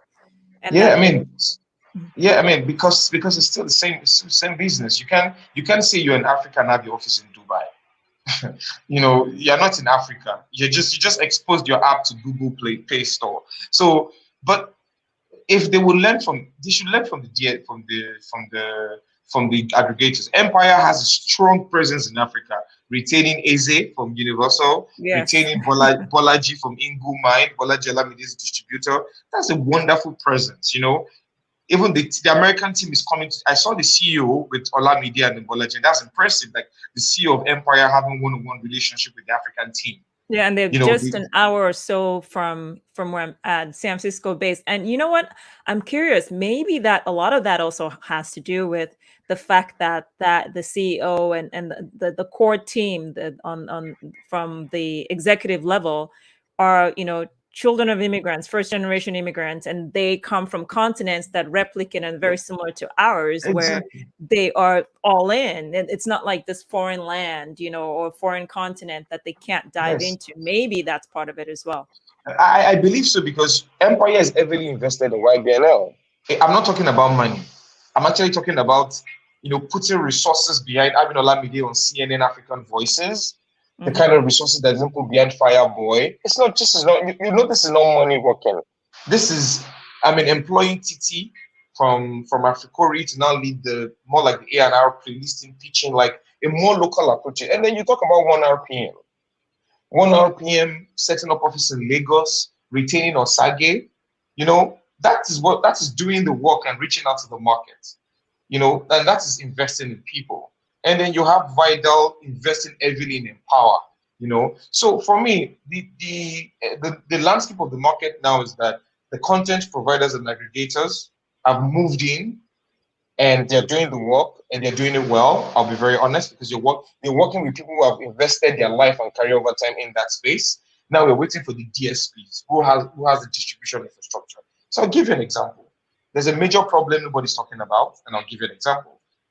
All the independent distributors that originated from Nigeria, let's talk about MAD, Continued, Ingo Mind, Free Me Digital. They've all had to, over the years, they've had to rely on foreign infrastructure, either because there's a restriction. So Apple Music says you can't distribute your music except you're an encoding house licensed with Apple Music, right? And then if you want to use Universal, you need to have DDX and all that stuff. Operating in DDX and being an encoding house in Apple Music for being an African label is enough for you to build, a mansion in an African city. If you want to run a proper encoding house and distribution system for 2-3 years where you can make your return on investment, there are other competitive investments in Africa that you can look forward to. So it is expected that when these DSPs start playing locally, they will understand these challenges and begin to see how they can, but what most people are doing now is that most people are now selling their companies to foreign distributors. So you have... I'm noticing that. Exactly. But I understand that there's no big deal in that going global, right? If the local approach. So Empire has invested in Ingo Mind, and Ingo Mind has put itself into Empire, and that's turning out well. Mad Solutions is heavily being backed by Fuga, Jungle, Me Promo from Ghana have been heavily backed by Believe Digital.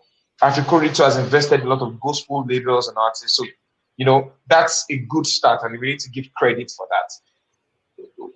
The next phase, which is where we all are looking forward to, is when those, because I believe that one of the biggest challenges of the market, in order to diversify the sound, and I'm talking about Africa generally now, is that people who have liquidity to invest in the wider structure of the market, it's not going to come from labels.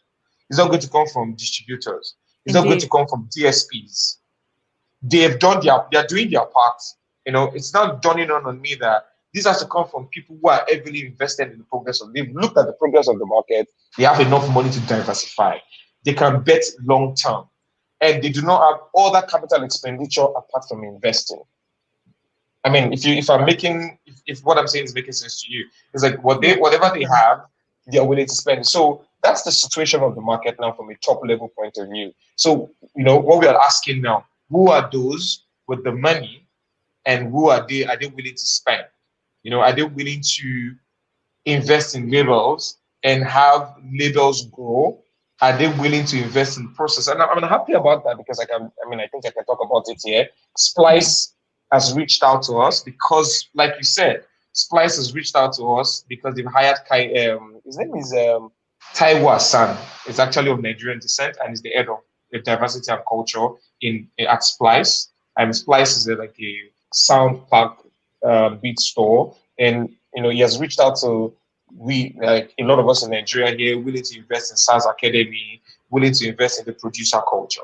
That is beautiful. So saying that, I'm really happy, and this is what we've been calling and clamoring for.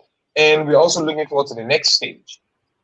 Who is the first? I'm sorry for saying that somebody has bet. Kupanda Holdings has bet in Maven and is building a standing success. Yes. I have to give them kudos on that. They're really making things happen. We need more Kupandas. We need a whole lot of that. Who's going to? I'm not suggesting stuff, and if Iredumare Shaun listens to this, I'm not saying that. But we need investors who are willing, who's going to buy, who's going to give Iredumare Shaun and Uncle Taj, who's going to give both of them good money to relax and be an executive, while an infrastructure of a proper music media TV company is well established. And I'm being serious. I think, this side of the business needs to also be developed. If our artists are going global, but our TV stations, our CMA group, our Beat FM can't follow these artists on a global journey to create content and to tell the story from our perspective, we might end up losing out. Yeah, we used to have Kenny Ogungbe try to do that, but D1, right? So even way back in the days, really using their resources to follow all the way here to the States and tell the stories of our artists that were standing to just sort of get on the scene, right? But that is such an expensive proposition if you're not having that infusion of cash and capital basically coming into the business. Yeah, absolutely agree. So to me, that's the frontier. And that's why I discussed with you earlier that I'm looking forward to working with VC companies who has over the time invested in infrastructure of entertainment in developed markets, who understands that it's not just about labels. You have to split that cash that you're bringing into the market to look into distribution, to look into database of music, to look into live events, to look into TV. So I think that's the next step. I think that's where if the cash is coming in, it needs to come in so that the market can become whole and begin to grow at that space. And I'm just saying it here. The reason why I actually said that is because I've been speaking to a particular company now for 5 years, telling them why it's important to buy Sound City and Hip TV and make them like a conglomerate station for covering entertainment Africa from an African perspective. Wow, that would be awesome.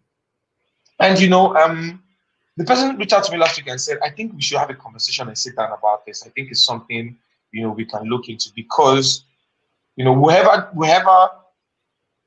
gets across to have that ownership or that acquisition has acquired a good mind. So if you want to tell the story of the artists that are superstars now, those are the two major house who has the right content to build that. If you're going to tell Burna Boy's story, those are the two media houses that can give you clips worth millions of dollars that can match that story into one. And that's all licensing from those networks or TV stations to get all that. Exactly. Because if Burna Boy is a global sensation, it's not ever going to be about just his music and his fashion, his merchandise. The culture that is pushing is a big. I see a lot of Nigerian women watch E. E is probably one of the biggest biggest TV stations watched in Nigeria. And I always ask myself that do Nigerians that watch this show or entertainment executives understand that this is culture? This channel sells nothing but just culture. Yeah, they try to transform it to a tangible thing you can watch and feel and buy and relate with. But this is just the business of culture. To me, that is where the market has matured into right now. The culture has formed, the pillars are standing. Now we need that jet fuel. We need that jet fuel that can run for at least a decade. A jet fuel that can run for at least a decade to push the market to be, because if this market can get to a global competitive level, I believe that it can stand a test of a generation because of our diaspora strength. Nigeria and Africa has a very influential diaspora strength, particularly Nigerian music. Let me be very honest here. Very much so. Absolutely. Huge that the market is just beyond home. Yeah. All right. So let's begin to wrap it up by looking at the film side. We focused a lot on music. So let's wrap it up with the film side. So Foza can get out of that looks like a darkness that's come upon her. Because we could go on, but we just want to make sure that we get you not in the dark. So final area we're talking about, which is all the film business side of things. We've talked a lot on the music side. Foza, your thoughts on trends? There's a lot of licensing acquisition. We already started to talk a little bit about the technicalities that filmmakers have to meet when dealing with streamers and how most of them are unable to do so. So you're really having a small percentage of films that are hitting like the Netflixes, among others. But what's your overall sense of where the market is going when it comes to filmmaking, Nollywood, and just across the African continent in terms of creating content, licensing it, or being the infrastructure for a lot of Western brands and non-Western to come into the continent and have ancillary services that the film industry is serving? So your initial thoughts? Where, Foza? Go ahead. Okay, all right. So before we start, I just want to say it's only AML that would bring myself and Iri to talk about the things we talk about in our private, time and have like in-depth conversation, because I'm just like, this is the gems we talk about like every other night, So guys, thank AML for this, because this is super. You can build a whole business case from what we're saying. As you guys were talking, I was like, this is a mastermind class. Everybody should be taking notes, because this is just like nuggets and insights into the industry, covering all interesting angles and following the money for sure. I agree, Foza. Yeah. So on Nollywood, I'm going to first start off with saying that on the legal side and in terms of education, we've not done a lot of work like we've done in music, and that shows in the kind of, and I think that also is kind of like the posture that Nollywood, because I work in Nollywood, and sometimes it's quite is very stressful and arduous, especially when people really think like they know everything and they don't want to listen to you because they've been doing it. um I think for Nollywood in the next 5 years, the focus for any business person from the legal aspect, like for us and the business people, should focus on how we can create more distribution platforms, more distribution outlets, and not Mhm. just because one of our biggest issue for Nollywood is that at every point in time there's always just one distribution outlet that is willing to intake, film. So for example, the first one was Africa Magic. Everybody was running to Africa Magic and trying to license to Africa Magic. Then Iroko TV came. Everybody just focused on Iroko. Then Netflix. We can't have such a huge industry and just have three platforms. It doesn't make So any true. sense. So Quick Amazon. question, please. Just quick question. I think even Iroko now does not, correct me if I'm wrong. I'm not really seeing true traction because I think didn't at some point they branch out to Rock Studios and then Rock Studios got bought by Canal, right? So Yes, we're yeah, not, so even if we look at it, we don't even have much, to your point. Go ahead. yeah, yeah. So Iroko, I focus on in-house production from Rock Studios, and they really don't do outside licenses. So, like I said, there's a huge community that is on the service, because if you can, because like we said, you know, just typical example, to rent a red camera, is like 200,000 naira per day. You have to shoot 14 days, right? And that's like you're renting one camera. So imagine you Wow. have to rent like lights and everything. So it's quite expensive to even shoot a short film. And we need to focus, the business people need to focus on outlets to service documentaries, to service it's just like the way we have genres in music, to for platforms to service these different, like if you go to Boomplay, you find that you can find your old music and gospel there. You go to Apple, you find your good. So we need that for the industry to grow in terms of revenue, because now we're having very interesting success stories, but it's literally less than 1% of the industry, and for me that's not good enough. Yeah, the Kumi And Afalanyas, the Kemia Detibas, yes, but then you look around, Emelonye out of the UK, and Funke then Akindele, Funke and Akindele, and yeah, even Funke has really, really bootstrapped a lot of that on her own. But then when yes, you look around, there's not really that many that you could point many. to. Hmm. Yeah. So which is what I said. It was for me. I was excited when Adi got appointed, because now we can start exploring how can YouTube service this market. Because already on YouTube, you go to YouTube, you see these Yoruba films, they have like 2 million views. Now the question is, are they making money from it? Is there special pricing for it? Is there a subscription for people that can just pay 300 naira per month or 400 naira per month, and they can access those YouTube originals? Another interesting platform I would want to see launch. I reached out to them, but they said they're not ready for Africa licensing yet, which is weird. Was Facebook? Facebook Watch, right? Is something that is going to be very interesting So, for our yeah. documentary, aspect, because we have a lot, of stories to tell.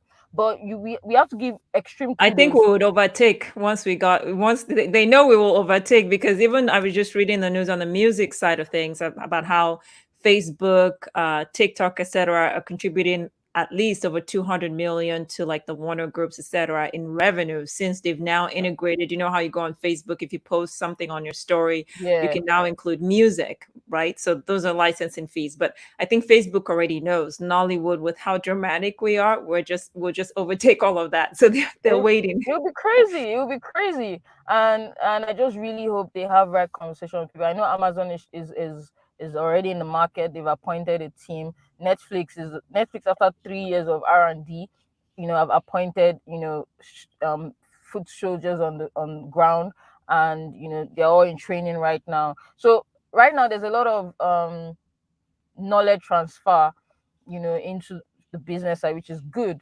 But we in terms of like the funding side, because when we're preparing documents and finance document and projection document, well, I'm always stuck at the projection part. We say, okay, so we go to cinema, and cinema does, if you're lucky, you do 3 weeks, and after that, so you're just like, there's really no clear path to profitability that has been proven.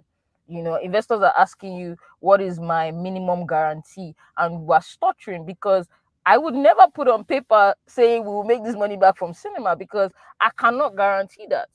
So which is a huge problem for sourcing for investments, and everybody just wants to end up on Netflix. Not everybody can end up on Netflix. Not everybody would end up on Netflix. So what is my alternative? So I think huge kudos to Film House, setting up all the cinemas. Now they are pivoting into the Film House app.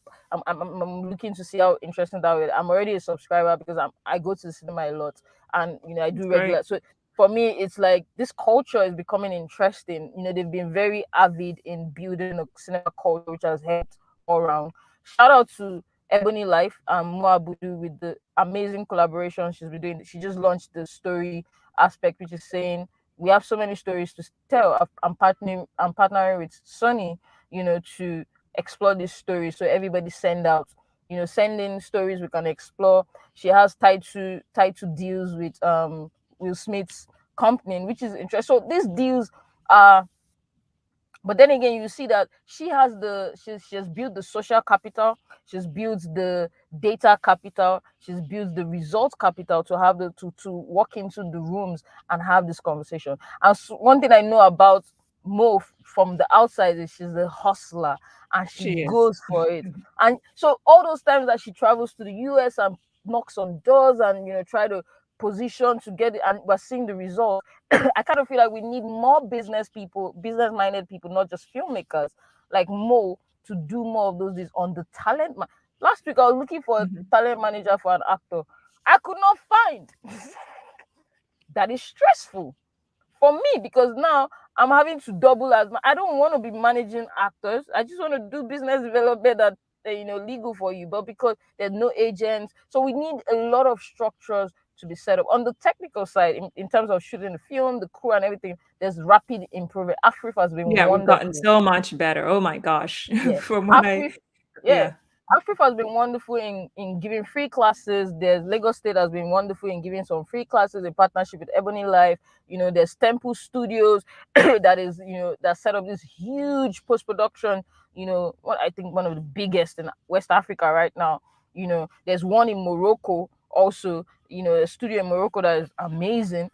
And so on the technical side of filmmaking, there's accelerated growth, but the business has to match. And I really want that to start happening in the next 3 years.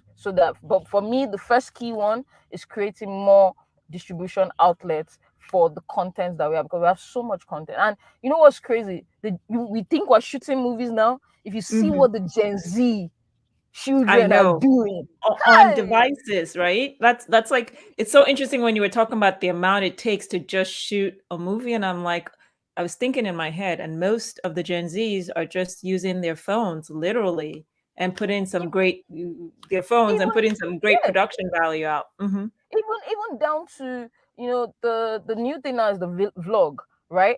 Down to the story placement and the story arrangement of these vlogs, and which is a huge thing. There's a young girl called Koti EO. Yes, I've watched a lot. She's the one that was trying to see Wizkid and spent like a whole day. And I'm like, this is what brands pay for. Create this, the way the story is being told, and I'm just like, this is amazing. Absolutely. These people, we need to create platforms. So imagine there's an exclusive deal, or with Facebook for a Koti, where she has access to say $5,000 a month or $10,000 a month. A production is going to be off the roof, and you have other lifestyle vloggers that are going around like life as V knows it, and you're just like, what is going on? This creativity. But I'm always so saddened because they have little or no money, from all the effort that they put in. So for me, and there are more women, on the directing side that are doing amazing things. Young girls, Blessing Uzi, Nora Wolowo. You're just like, okay, So but I just think on the business that we really need to step it up. It's a bit slow, but we really need to step it up. Shout out to studios like Ant Hills, Ink Blocked. um I know. like I Iri just said, saw in block that what's that new release they haven't coming up that's Charge and going Bill. to which one was it? Charge and Bill. Is it Charge and There, Bill? that's what it was. And a trend I'm observing too, which is a good trend, is the legal dramas that are coming on.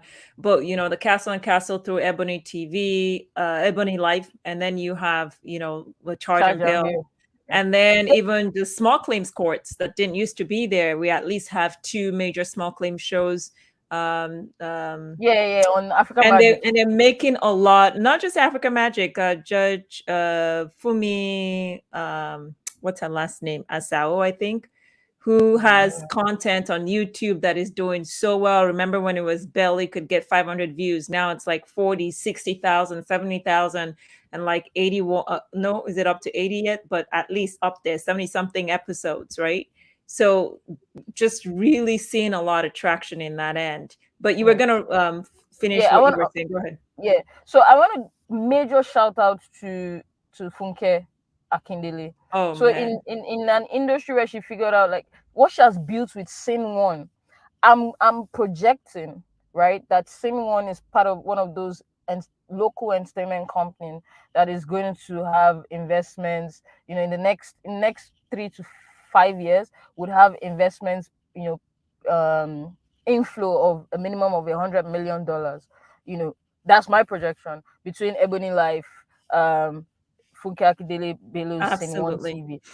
Because you could see that translate with Omogeto, because it's a community that she has built over the years with Jennifer. And the amazing thing is she just got a house in Amen Estate, brought out the crew there, slowly built I'm just like, this is what you call the grind and the hustle. Like, and she has done the vertical of the industry, from producing my content to putting an outlet out there. If you don't give me a platform, I will make my own platform and I'll put it there. Mm-hmm. And and we just saw, so when the success of Amageto was like, I'm not surprised, because there's a community. Mind you, Scene One is not free. It's a monthly Yeah. subscription that people Subscription. pay Yeah. for it. And she's Yeah. still licensing Jennifer to Africa Multi-Choice and Africa Magic. And it just shows you the extent of, because you see a lot of The Africa business Magic licensing. acumen, right? The business acumen. Yeah, Yeah. you see a lot Yeah. of African Magic shows that you don't see outside of African Magic, because I'm sure it's like exclusive licensing. But for you to see it on Cinema means that there's a level of business acumen and legal brains that went into, dichotomizing that deal that is making it very successful. So I want to see more of that initiative. It might be so expensive for a lot of people, but I want to see people that already have infrastructure like Mm-hmm. YouTube and Facebook, like I mentioned. I'm very particular about those two people, Yeah. and Well, also Apple. look at the reach. The reach is and engagement is Yeah. mind blowing. So of course, would pay attention to that. So there's several comments coming in. But just a quick thing on Scene One, and then we'll bring you Ray to wrap it up on that film side, so we don't keep you too long. On Scene One, you were talking about Omogedo, you were talking about Jennifer, and one could argue that those are the very local brands that are maybe more comfortable on the continent. But look at what's happened with her kids' programming. My nephew and niece listen to that stuff. They're so Wow. attached. And then I have friends of mine that are not of African heritage at all that I've passed on that they love that. Bye, Lasha Kirawa. This is how we greet. Sin One programming is going global. And even you could see a lot of studies that are being done about that. And also schools. There was a YouTube video in a I think it was in the UK, Caucasian kids, Caucasian professor or Yeah, I saw teacher, that. and they were dancing and singing that they're learning on that very elementary school level. So I mean, just amazing. Well, beyond being extremely talented that she is, but her mind is just amazing. And shout out to JJ Skills also being Yeah. a part of that team of both on the film side and TV side as well as the music side, because he's just been like composing some great music as well that comes with that. Okay, so let's get some few comments in, and then Ire, please come help us wrap this thing up on the film side of things. So let's get some things going on the comments. So Janet, Janet Gapsiso. Okay, Tem says, hello, everyone. So on my end, the distribution issue is critical because of piracy. People that live in states with no movie theater almost automatically look to websites for illegal downloads. She continues, whether movies are on Netflix, it's usually, why would I pay a subscription fee and still use my mobile data? I believe that factor was key in Netflix's decision to make a free mobile plan in Kenya.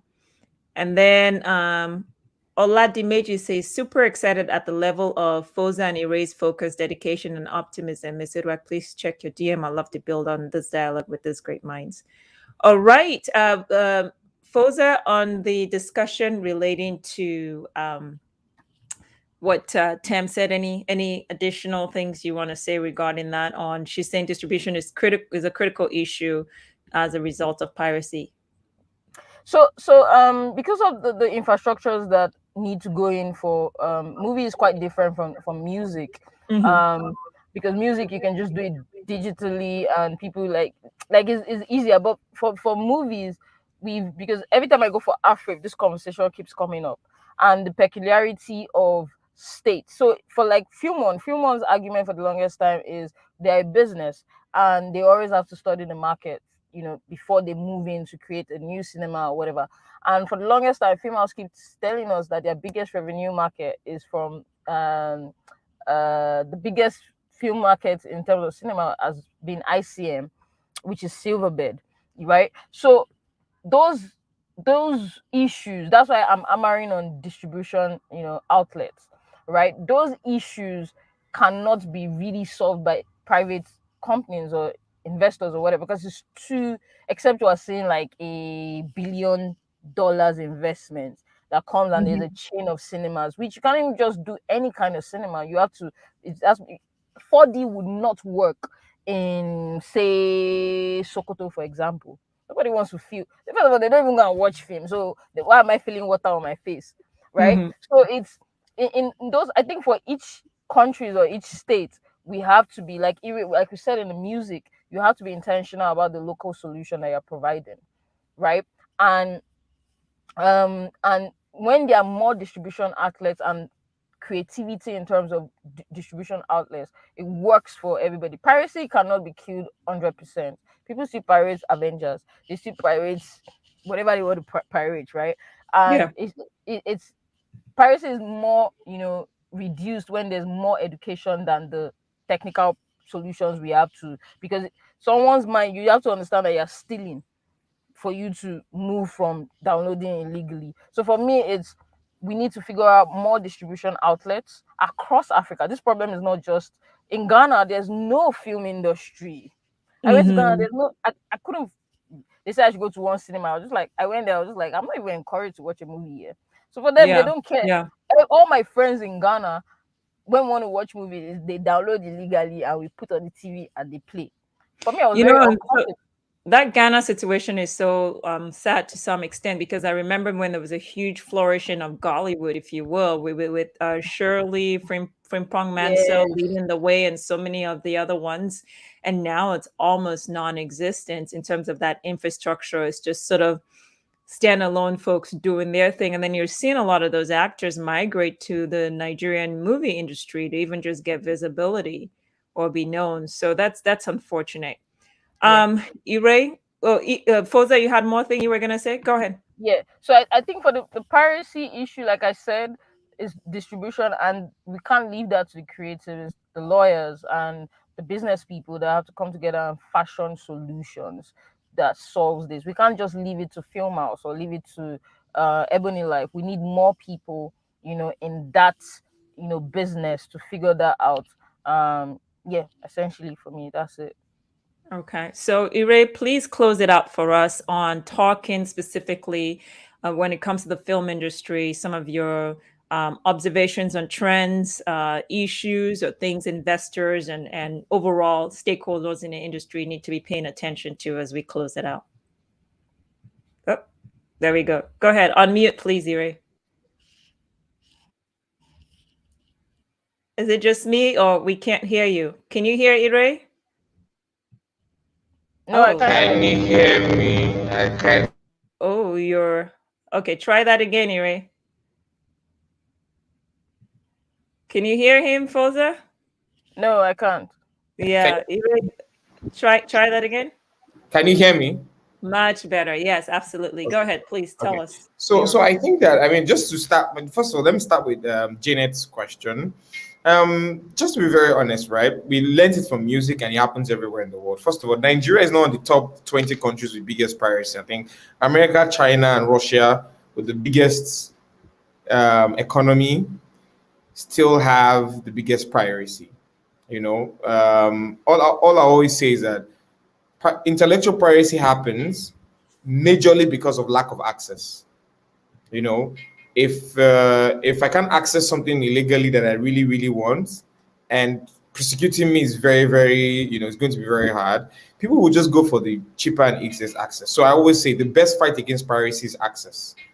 Find ways for people to access something, and then piracy just automatically start to fade away. Those who still end up going for piracy after is, even if you make it free, they'll probably still choose piracy. They've internalized it as a way of life. Now, to the top view, the market has really been impressive. Talking about what Netflix has been doing, trying to understand each market as a case study.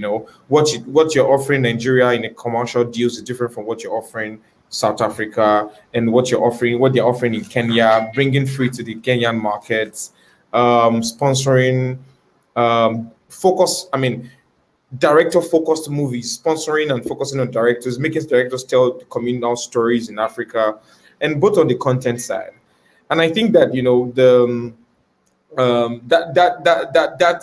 foot to the ground approach, tailoring payments and commercials into the market, and making sure that the market enjoys its own content. Even if you can have access to foreign content, you have access to at least content that are developed in your market with what the little you can pay and afford, and having understanding that the African market is still very much in tiers.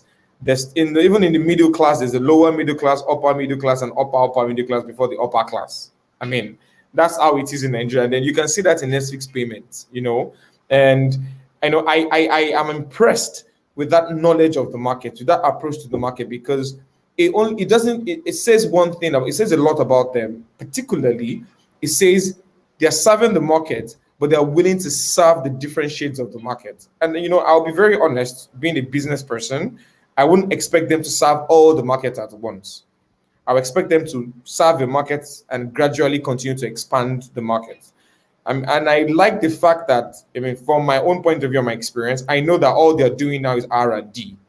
I understand from their approach, their willingness to take risk, their willingness to try different approach in different markets, shows that they are willing to take risk, shows that whoever is leading their campaign in Africa understands that you have to bet on the people, you have to bet on the culture to get success. So I'm really happy with that. I'm happy with the deals that are happening. I'm happy with Showmax going out of his way to partner with telcos to drill it down. I mean, DSTV understands the local market. They understand the power of going local market. So while Foza is looking at Facebook and Netflix, I think those who really understand the local market very best is Showmax, because they've distributed to the creeks and nook and crannies of Nigeria. DSTV licensed local football houses where everyone goes to watch football. Like, DSTV is the first content company who has invested in 20-man cinema. I mean, I'm sorry that I called it a cinema, but just to put it on eye level, DSTV licensed football houses. What we call football houses here are like a barber shop, a pub that can take 100 to 50 people who get to watch their favorite football club and pay a fee.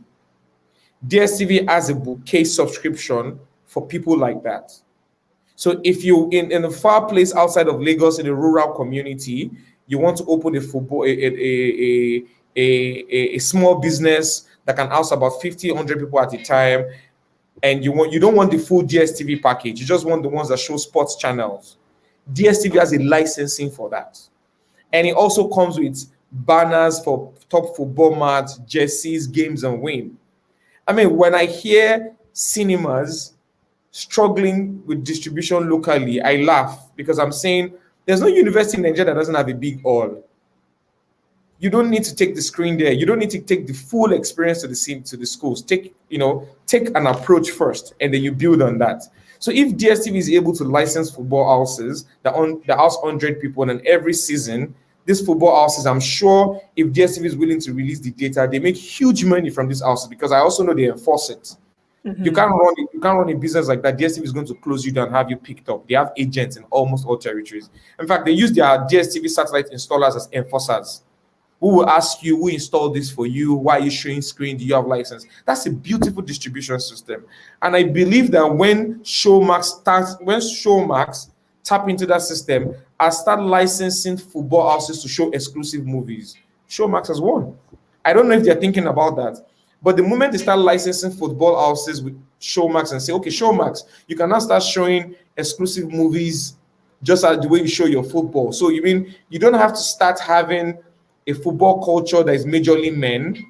You can also start licensing, use Showmax bouquet of exclusive viewing to also women and families and more. So, I'm betting on Showmax. I'm betting that if Showmax takes that distribution, they're going to unlock a multi-million-dollar business, even billions, possible, because the structure is already there. They just need to add that to the system. Mm-hmm. I'm also, quick question before you go forward. What are the sort of the gauge when it comes to the licensing deals, especially on that content acquisition side, or even creating originals that you're seeing in US dollar terms or pounds? British pounds. I've seen deals of about $350,000 to about $1.5 million, and they're not big movies, but obviously, I've noticed that those movies I noticed that those movies are Pan-African in approach. They are not Nigeria focused kind of, which is beautiful. I mean, taking Nigerian culture really, really, making serious movies that are not just because. I tell people in Nigeria, I said, Aki and Popo is more popular than our president. And people think it's a joke when I say it. 50 Cent loves Aki and Popo so much. He posts about them everywhere. He uses them as meme and he talks about them. I was once in Rwanda. Aki and Popo came to Rwanda and they had a presidential welcome. I've been in Tanzania so many times. People asking me about the airport. Are you Nigerian? Do you know Aki and Popo? They have pictures and videos of them. So for me, it's already a culture that touches across Africa. It just needs a monetization system that understands door-to-door African communal distribution. Opening pocket cinemas doesn't have to mean you have to build the whole experience. We can learn from the tech world. One of the most beautiful subscription system I've experienced in a long time when it comes to content service is Patreon. Patreon has like maybe 14 tiered system, and you as a creator can tailor it to your subscribers. Patreon understands that your users, your subscribers don't have the same pocket size and everything. So you can actually have up to like 6-7 systems from free to highly expensive. And I would expect the VOD platforms, film distribution system, begin to tap into it, because the truth is, movie creation itself now cut across budgets. There are people who can now create movies with about maybe $4,000 just using their iPhones, and there are people who are willing to watch it, and they're still $20 million movies. If that exists now in the new world, why aren't there subscriptions that covers for that? If I'm willing to pay in Africa $10 per month, maybe $5 per month, and that it only gets me to watch movies of about $4,000, short movies created. I'm sure there are people willing to pay for that, and I'm 100% sure that content providers. Let me be very honest. Mm-hmm. Why leave all that money on the table? It's like all that low-hanging fruit that you can easily get. The biggest video content creators in Africa now are Instagram comedians. These guys are now doing 6 minutes videos, 10 minutes videos, 20 minutes videos on YouTube. Why are we leaving that money on the table? Why are we leaving? But Ashagi now has 30 minutes videos now, and that gets like up to like 500,000 views in the first 1 hour. Wuli Agba has that now, and the list goes on and on. Mr. Macaroni now has that now. Even Don Jazzy has joined the VOD community now. So for me, and that's the future. I mean, I'm not saying that they all know her, but I'm sure those on the board around these strategies are thinking about that. And all I'm just saying to them now is take that risk. Don't worry. I don't know any company that's bet on the long-term game in Africa and has lost. And I'm not just talking about the creative industry. I'm talking the whole length from noodles, that's the FMCG, the most popular staple food now, to DSTV, to MTN. These are people who understood that you have to invest in the system and you have to go for the low hanging fruits. Because I think the biggest story in Africa that people need to talk about is GTB. GTB was one of the first banks in Africa who started the zero banking. Like, you had 0 naira, but you open a bank account. When bank account was just for, in those days, if you had a bank account, it means you had money or you were rich. GTB realized that bank account should be more like a fundamental human right. But what we all did not know is that GTB was banking on the future of those who were within the ages of 18 and 25 then. Because GTB knew that 10 to 15 years from then, the most people that will be commanding the biggest currency and the future of the country were going to come from that demographic. And that is what is happening now. So GTB bet on me when I was about 18, tell me to come and open a bank with zero account. I'll manage your bank for you. And I'll probably charge you nothing. I mean, I'm sure GTB makes so much money from me now and likes of myself. So that's a success story. And GTB by now, to say it now, is now in almost 12 to 15 African countries. GTB is now a holding company. And GTB has diversified its business from insurance to real mortgage to real estate. And even though that's in banking, that applies to almost every business that wants to come to Africa and win big. And that's where I see the future of VOD, because I would just like to talk about VOD, video on demand. I'm already moving away from cinema culture. You're on mute. I think you're on mute. Thank you. I said yes, video on demand, and then GTB, Guaranteed Trust Bank. And I agree with you because it was interesting to hear, and let me bring Foza into this discussion. It was interesting when Foza was talking, and Foza, I found this interesting when we were talking more about the film house and cinemas and what they've built. And I kept thinking, well, my mindset is going on video on demand and what the Gen Zs are doing. So it was interesting to me. And Ire, I'm more in line with what you're thinking on where that direction is going. Foza, why are you thinking more on the theater side? Because and this is me from a consumer point of view, and I think because I feel like we've always had a strong culture of cinema going. Cinema is not just for watching film. It's the activity you do with the people you experience. So it's like in Lagos, if you're not going to the beach, you are going to the cinema. So it's not like necessarily I'm going to see a movie. It's just the culture and the lifestyle, which I personally feel still has at least 5 years to do. Right? That's for me. And Lagos is leaving Lagos, we're going to Southwest, Ondo State, Ibadan, and the rest of that. VOD, yes, is the future. I'm not arguing with that. But I personally feel like there's still a culture because it's more of an experience, it's an activity to do. Right? That's way for me. Like, you go with your group of friends. Where should we go to? Let's hang out at the cinema. Right? Got it. And like and going for to the sure, mall. yes. Like going to So the mall. and we don't have more activities like that in like if you go to SA, you go to the mall, you can walk 2 hours and just enjoy.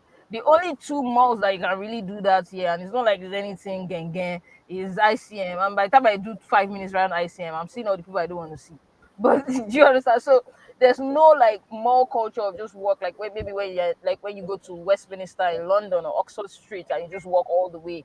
We don't have those activities. We don't have parks. We don't have all that. So cinema for me is still a huge activity option. That's why I feel that that. Then you spoke about Showmax, and maybe because my mind actually just skipped Showmax, but why I'm not always particularly keen on multi-choice, which I understand is a business for them, but like the licensing deal they've done for the last how many years, I'm just like, really, bro? I'm always just like, really, bro, for a lot of their licensing deal, a lot of their original content curation. And I personally see it most of the time as slave deals, Oh, okay. I right? was gonna say why. Oh, You interesting. know, I Mhm. I personally just see like it's just like a lot of like so much, and the only thing is, oh, we're giving you a platform to blow, which yeah, but I'm just like, this money makes no sense, But that practice, to the best of my knowledge and information, isn't the same in essay. There's more budget for them in Mm, essay. There's more budget, like even you see it even in the quality of production. So for me, when you're talking about Showmax, I'm like, yeah, they'll win big, but I'm just like, at the expense of what? interesting. Ray, You any know, comeback on that? And that's a Um, complaint I keep hearing over and over again in I specifically Nigeria, South Africa. There's such tension in the deal making side where you have South African corporations wanting to do business in Nigeria or American corporations doing business in Africa, setting up their base in South Africa. And then the rules and jurisdictions are so different, but they're wanting South Africa to oversee Nigeria, report back Nigerian executives to report back to South Africa. And there's no true infrastructure where it makes sense to even do that from a legal standpoint. So, Ire, that's a good point that Foza brings up. What do I you have mean, to say about that? I understand Fozan, I have that bias, but having been to South Africa so many times, been in the system and know it, what I'll just say something that we all lawyers would get, so I won't say too much. No company, no sensible company, no company that wants to make money would like to put so much money in a system that doesn't enforce its laws. You know, if you don't enforce your laws, I mean, it might favor them today, but tomorrow it might put them in a big trouble. I mean, we all know what legal risk means. So I would like to rather invest in a system where I can enforce, where laws and agreements can be enforced. I'll spend more money there than spend here. And I won't say much about that because obviously I don't want to rope myself up. I'm still employed by a South African company, but you know, nobody wants to put so much money in a system where laws are not enforced. Mm-hmm. Um, you can't really save your money. You know, everything you invest in the system is devaluing by the minute. Like I said, I'm investor in people, but I don't take people's money for granted. So when I say investor in people, I don't mean you waste money. I don't say you throw money at people, and I don't say you throw money that you don't make back. That's not my position. But my position is, and we must understand, DSTV doesn't make money outside of Africa. DSTV doesn't earn in dollars.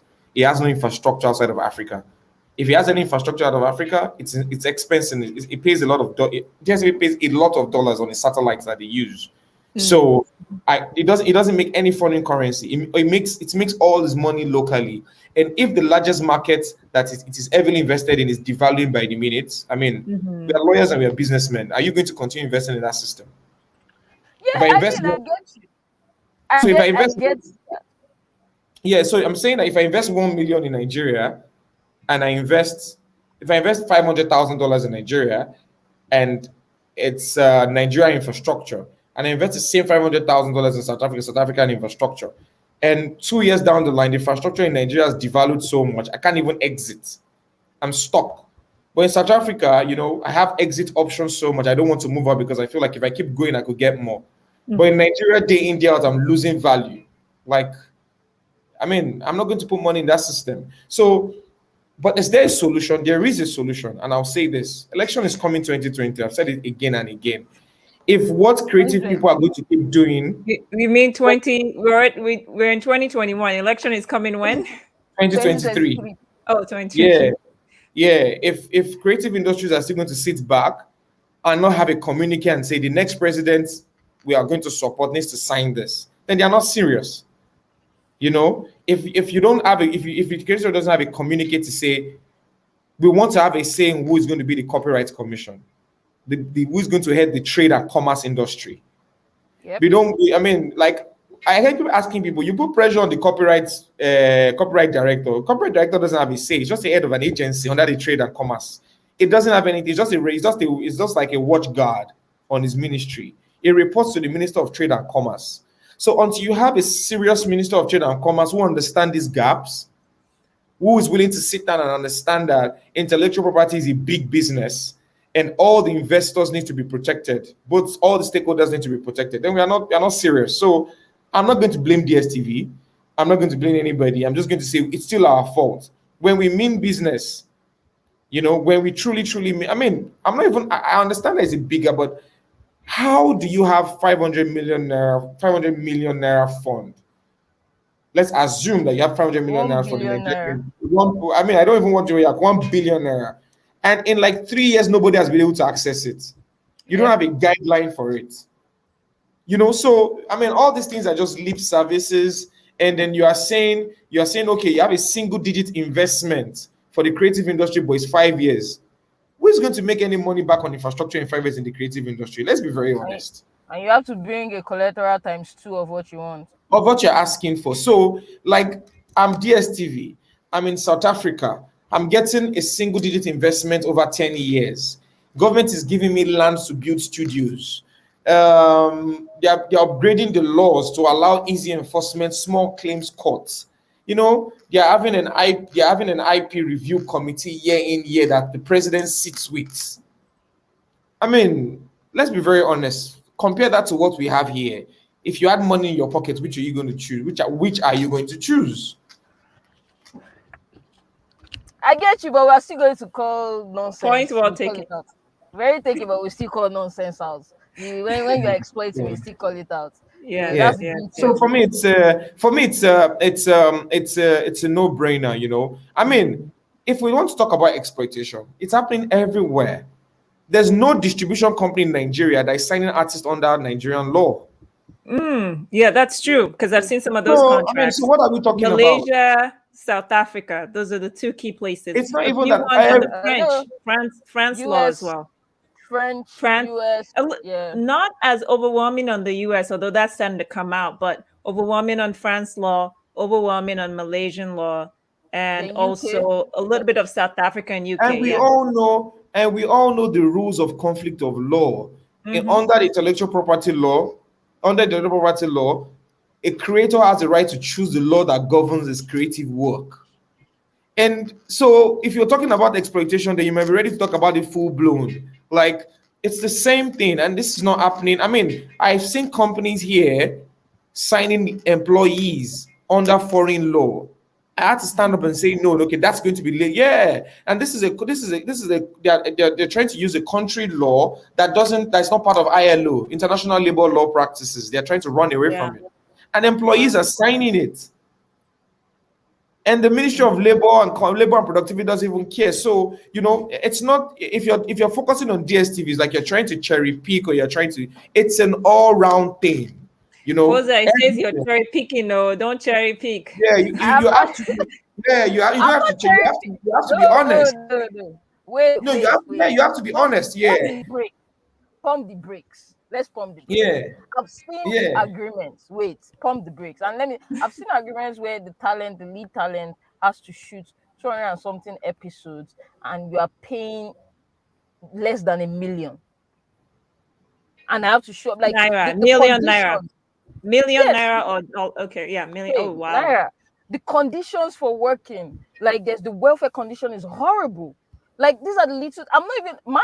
You see, I get the business part. We're both in business, so all my argument every time I understand from that point. But basic things like some basic, like the talent is living in Lekki, you are shooting in Ikorodu, and there's no accommodation. They have to drive at 12. Like, but you know, there's no argument for that. No. There's no argument. There's no argument for that. But you know, a great lawyer once told me, and that's Gresham.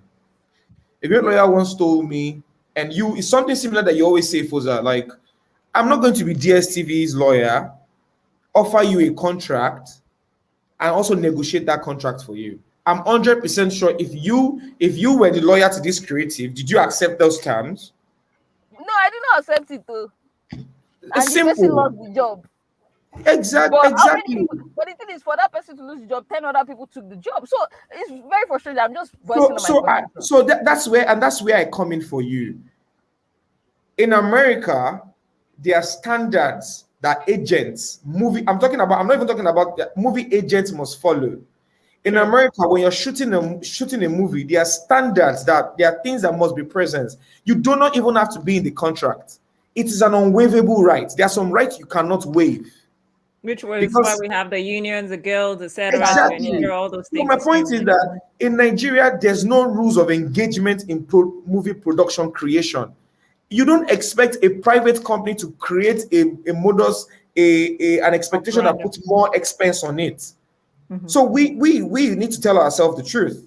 You know, if we want a standard that nobody, if you turn down the deal, nobody can take it because you're going to make sure that the enforcers come to that scene to pick up everyone who's shooting a movie without an ambulance, without a first aid service there, who's taking risk, who's exploiting someone under a contract, under a labor contract.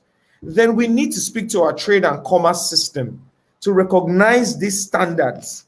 But you can't be employed by a company today and begin to force the company to follow standard that doesn't exist, which puts more expense on them.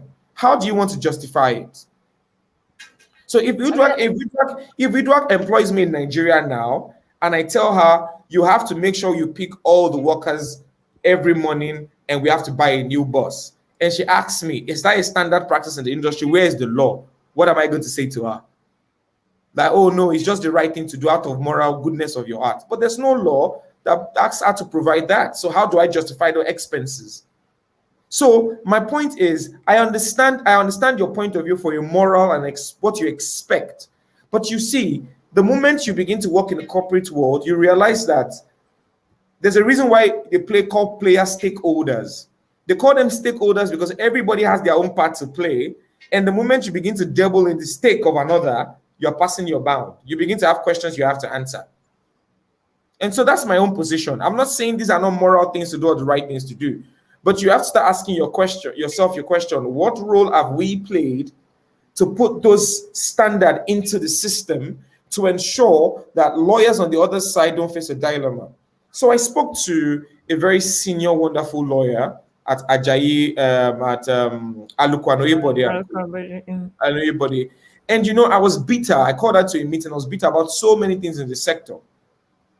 And she was the one who gave me this knowledge and says, have you ever been in a room as a lawyer where you are supposed to support your client, but because of morality and obligations to your country, realize that you are actually against rules of professional conduct because you are now negotiating against your own client? It says, Interesting. when you find yourself in that dilemma, you need to ask yourself, what are you doing wrong? Am I being a moral person, or am I breaching rules of ethics of profession, or am I finding myself in a system that is not right? And that is what I realized, is that the dilemma we are finding ourselves as lawyers, always maybe trying to fight our own employer to get good things for our own system, is because we've condoned a system that puts us in a bad situation. On no ground should you, as a lawyer, ethically be negotiating against your client. If a system works right, you should never find yourself in that situation, because the system would have ensured that you cannot pass your bound. You cannot put an unfair contract through to the person on the other side. And that's my position. Okay, now, folks, my super fans, AML super fans, Foza Doza Iredumare. You guys know, even when we're offline, we can talk forever and go on Yeah. forever. But Yeah. for the benefit of the listeners and the viewers, so that we don't give them too much to unpack all at once, we're gonna end it here. So let's get some final words, ladies first. Foza Doza, final thing you want to say about the inaugural? Your thoughts about the inaugural Superfan Lounge? Is this something we should continue? Bring more fans in? Have this kind of one-on-one and talk to whenever, not confined to an hour. What are your thoughts, Foza Doza, and then just generally anything you want to close out with? And then please wait in so the green room after you're done. Go ahead. all right. So I just definitely want to say, like, this is more, it's personal. I don't think I've myself or Iri has ever spoken this much in depth of like personal stuff as we did in almost like the first 40 minutes. And for me, that's like, it's not demystifying, but it's just putting human behind, because a lot of people think I'm a superhero and I don't make mistakes, and we're Mm. just know it all, and we have a lot of that. So I think that this humanizes me. to an extent. So this is I really encourage this. Is just get to know how people think also, and the feedback and how people just communicate. We should communicate in the industry. And just closing words, we've said a lot of interesting things here. It's always a beautiful session when three of us, have conversations. For me personally, I'm doing a lot of I'm almost getting to 30. I mean, everybody's more than 30 Wow. years above me. So I'm doing a lot of reflecting. I'm doing a lot of rejigging of Whoa. goals and vision. So I just think, like, personally, on a personal note, for everybody in the industry or everybody in general, it's just been through so much, in the pandemic. It's okay to just pump the brakes, revisit a lot of things, and just find purpose again in a lot of things. And for the industry at large, it is time for us to work times 10, because we have the spotlight we've been craving for. And if we make this mistake, if we make the mistakes we made in the Decca days, or in the 90s, or in the 70s, we are going to be screwed for another like 20 years. And I just want to call for all AML fans and um listeners that are in Nigeria, and Nigerians that you can vote. Next year, we're gonna start a like very heavy campaign. And please, if you're a creative person, I'm not for cancel culture, but if you're a creative and we see you go and collect money from a politician, and you do not tell them and push an agenda for the industry, I mean, the other industry, fine, they all benefited from funds and everything. We didn't benefit anything, so we're at loss, we're at risk. So whoever is going in, the next set of legislators, governors, president, we need we have the social currency. If we stands up, even the presidents will listen. So if you have access to these people, we need you to help us. There are some of us that know what to present. We're working on policy documents, we're working on this thing. Call us, invite us, give us the access to talk to your creative people that have the social currency, so that we can go and meet these people and have conversation. We don't want money from them. We need these policies to pass, so that we have proper investment coming in, that can last us for a decade and build generational wealth. Those are my parting words. Wow. Mic drop, girl. That was just amazing. Ire, over to you to close it up for us. I have no parting words. I'm always here on him AML. I'm a super fan. So anytime, I have no parting words. This is like home for me. If it was a next door street, they probably be seeing me popping out of Uduak's house every time. So what you get there? I went to get a bottle of water. I just had a discussion with you. I'm back again. I'll probably do that often. I'm looking forward to the next AML Superfan, where it's just more than Foza and I, and people from Netflix, Iroko, YouTube, and we're just having this sharing of mind and just saying, what, we're a large community. I might not be working at Netflix and DSTV, but I might have ideas in my work, and I'm not willing to keep it to my chest. Like, I want to share it. And if there are resources on my other side as a AML Superfan, that we can all come out together and put out something that can work and partner together. Let's do it. I think AML community has grown so much that we can bet on ourselves. And I'm sure that if one day Mr. Uduak says, okay, you know what, all of us in AML just all come together, let's form a company, let's put the money where our mouth is. I'm sure there are people in this community that can say, okay, you know what, I'll lead the funding while you guys do the work. So this is home, and I hope I get to call you home for a very long time. Thank you so much. I appreciate you saying that. Yes, there are. I wanted to lead with my funny enough, when I posted all that, one of our super fans contacted me right away, and I was like, I hope you're not jealous, though, because he like speed down, like, okay, what's going on? I said, I'm just leading with this two first, but all of you guys are gonna definitely come in, and I'm so glad for the suggestion as well. Ire, I was concerned about overcrowding the platform so that we have quality time. But maybe as we continue, maybe 3 or 4. What do you guys think? Would that be too much or too small? Or I think two is personally think two. Two is two? okay. Okay, yeah, I think two. I think two is fine, but I think like the way you have Foza and I, and maybe like if Tolu Aluko from Sony. I know you know he's also an AML fan. If he's able, so you can have guests just join in, like guests. I see what you're saying. Keep it at just the two, but bring folks throughout. Yeah. So join in, which I can do actually. Okay, but they're fans. They're super fans, so they're not supposed to be guests. They need their own quality time. So I can be guest on another person's show. I've had my quality time. I can be guest on another one's show. So someone might say, I mean, the way Foza is talking now, Tayo Fashion from Film One can actually jump in. He still gets his show, but he can say, "Oh, Foza, about the film industry, I think you're getting it wrong. I think this is the thing we've tried." Yeah. So it's like the audience and raising their hands. Yeah, if he leaves comments, I can just back channel him and bring him on to join us. So you're very, very interactive with the fans themselves. Okay. Yeah, so we are. It gets to a point where I know Tayo and maybe Foza doesn't know Tayo, but after that they can catch up and say, "You said something on the show. What do you think? Like, say your thought process with me, or how do we remunerate each other for doing this for us?" Another way to do it too is to have maybe maybe 4 people, but 2 come on the first hour, we chat, and then the next 2. But I really want to spend quality time. I don't want it to be rushed. I really want to unpack. Really, really tailored. So this time around is you guys. Next time will be a different set of fans, different backgrounds, different, things they bring to the table, and just go on that way. Because I think a lot of platforms, it's just rushed conversation. And for me, conversation is always ongoing. So if I'm spending quality time with super fans, it really is just rolling the sleeves and diving into it, But I think we can just always have the round table, that we do, where I can then invite the cross section of all these different players, as you're saying, that are part of the community. And then we say, what kind of solutions, exactly what you're saying, can we proffer for the industry, investments, etc. We can do that.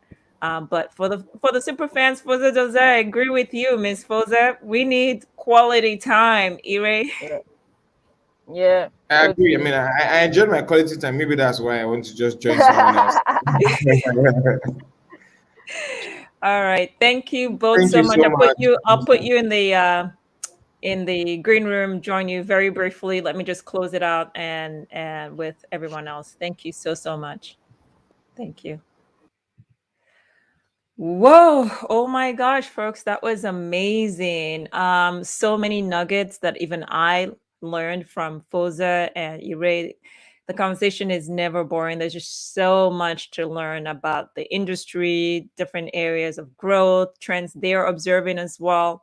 I hope you had a wonderful time with us.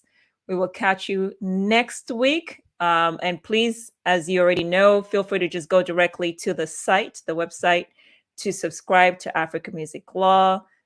Subscribe to the show on all major podcast streaming platforms. This will be converted into podcast format. Let's see, among other things. So let's see. Okay, there's a comment coming from Oladimeji. It says, this too might be the best for detailed dialogue and highlight inputs from key personalities. Awesome. And then Tam says, whoa, that was overwhelming. Yes, overwhelming in a good way. Lots of great information. Don't sit just one time. Really take time to unpack all of it. It's not every day we get this kind of quality insight. So thank you everyone for watching. We are officially gonna call it quits. So enjoy. Take care. Cheers.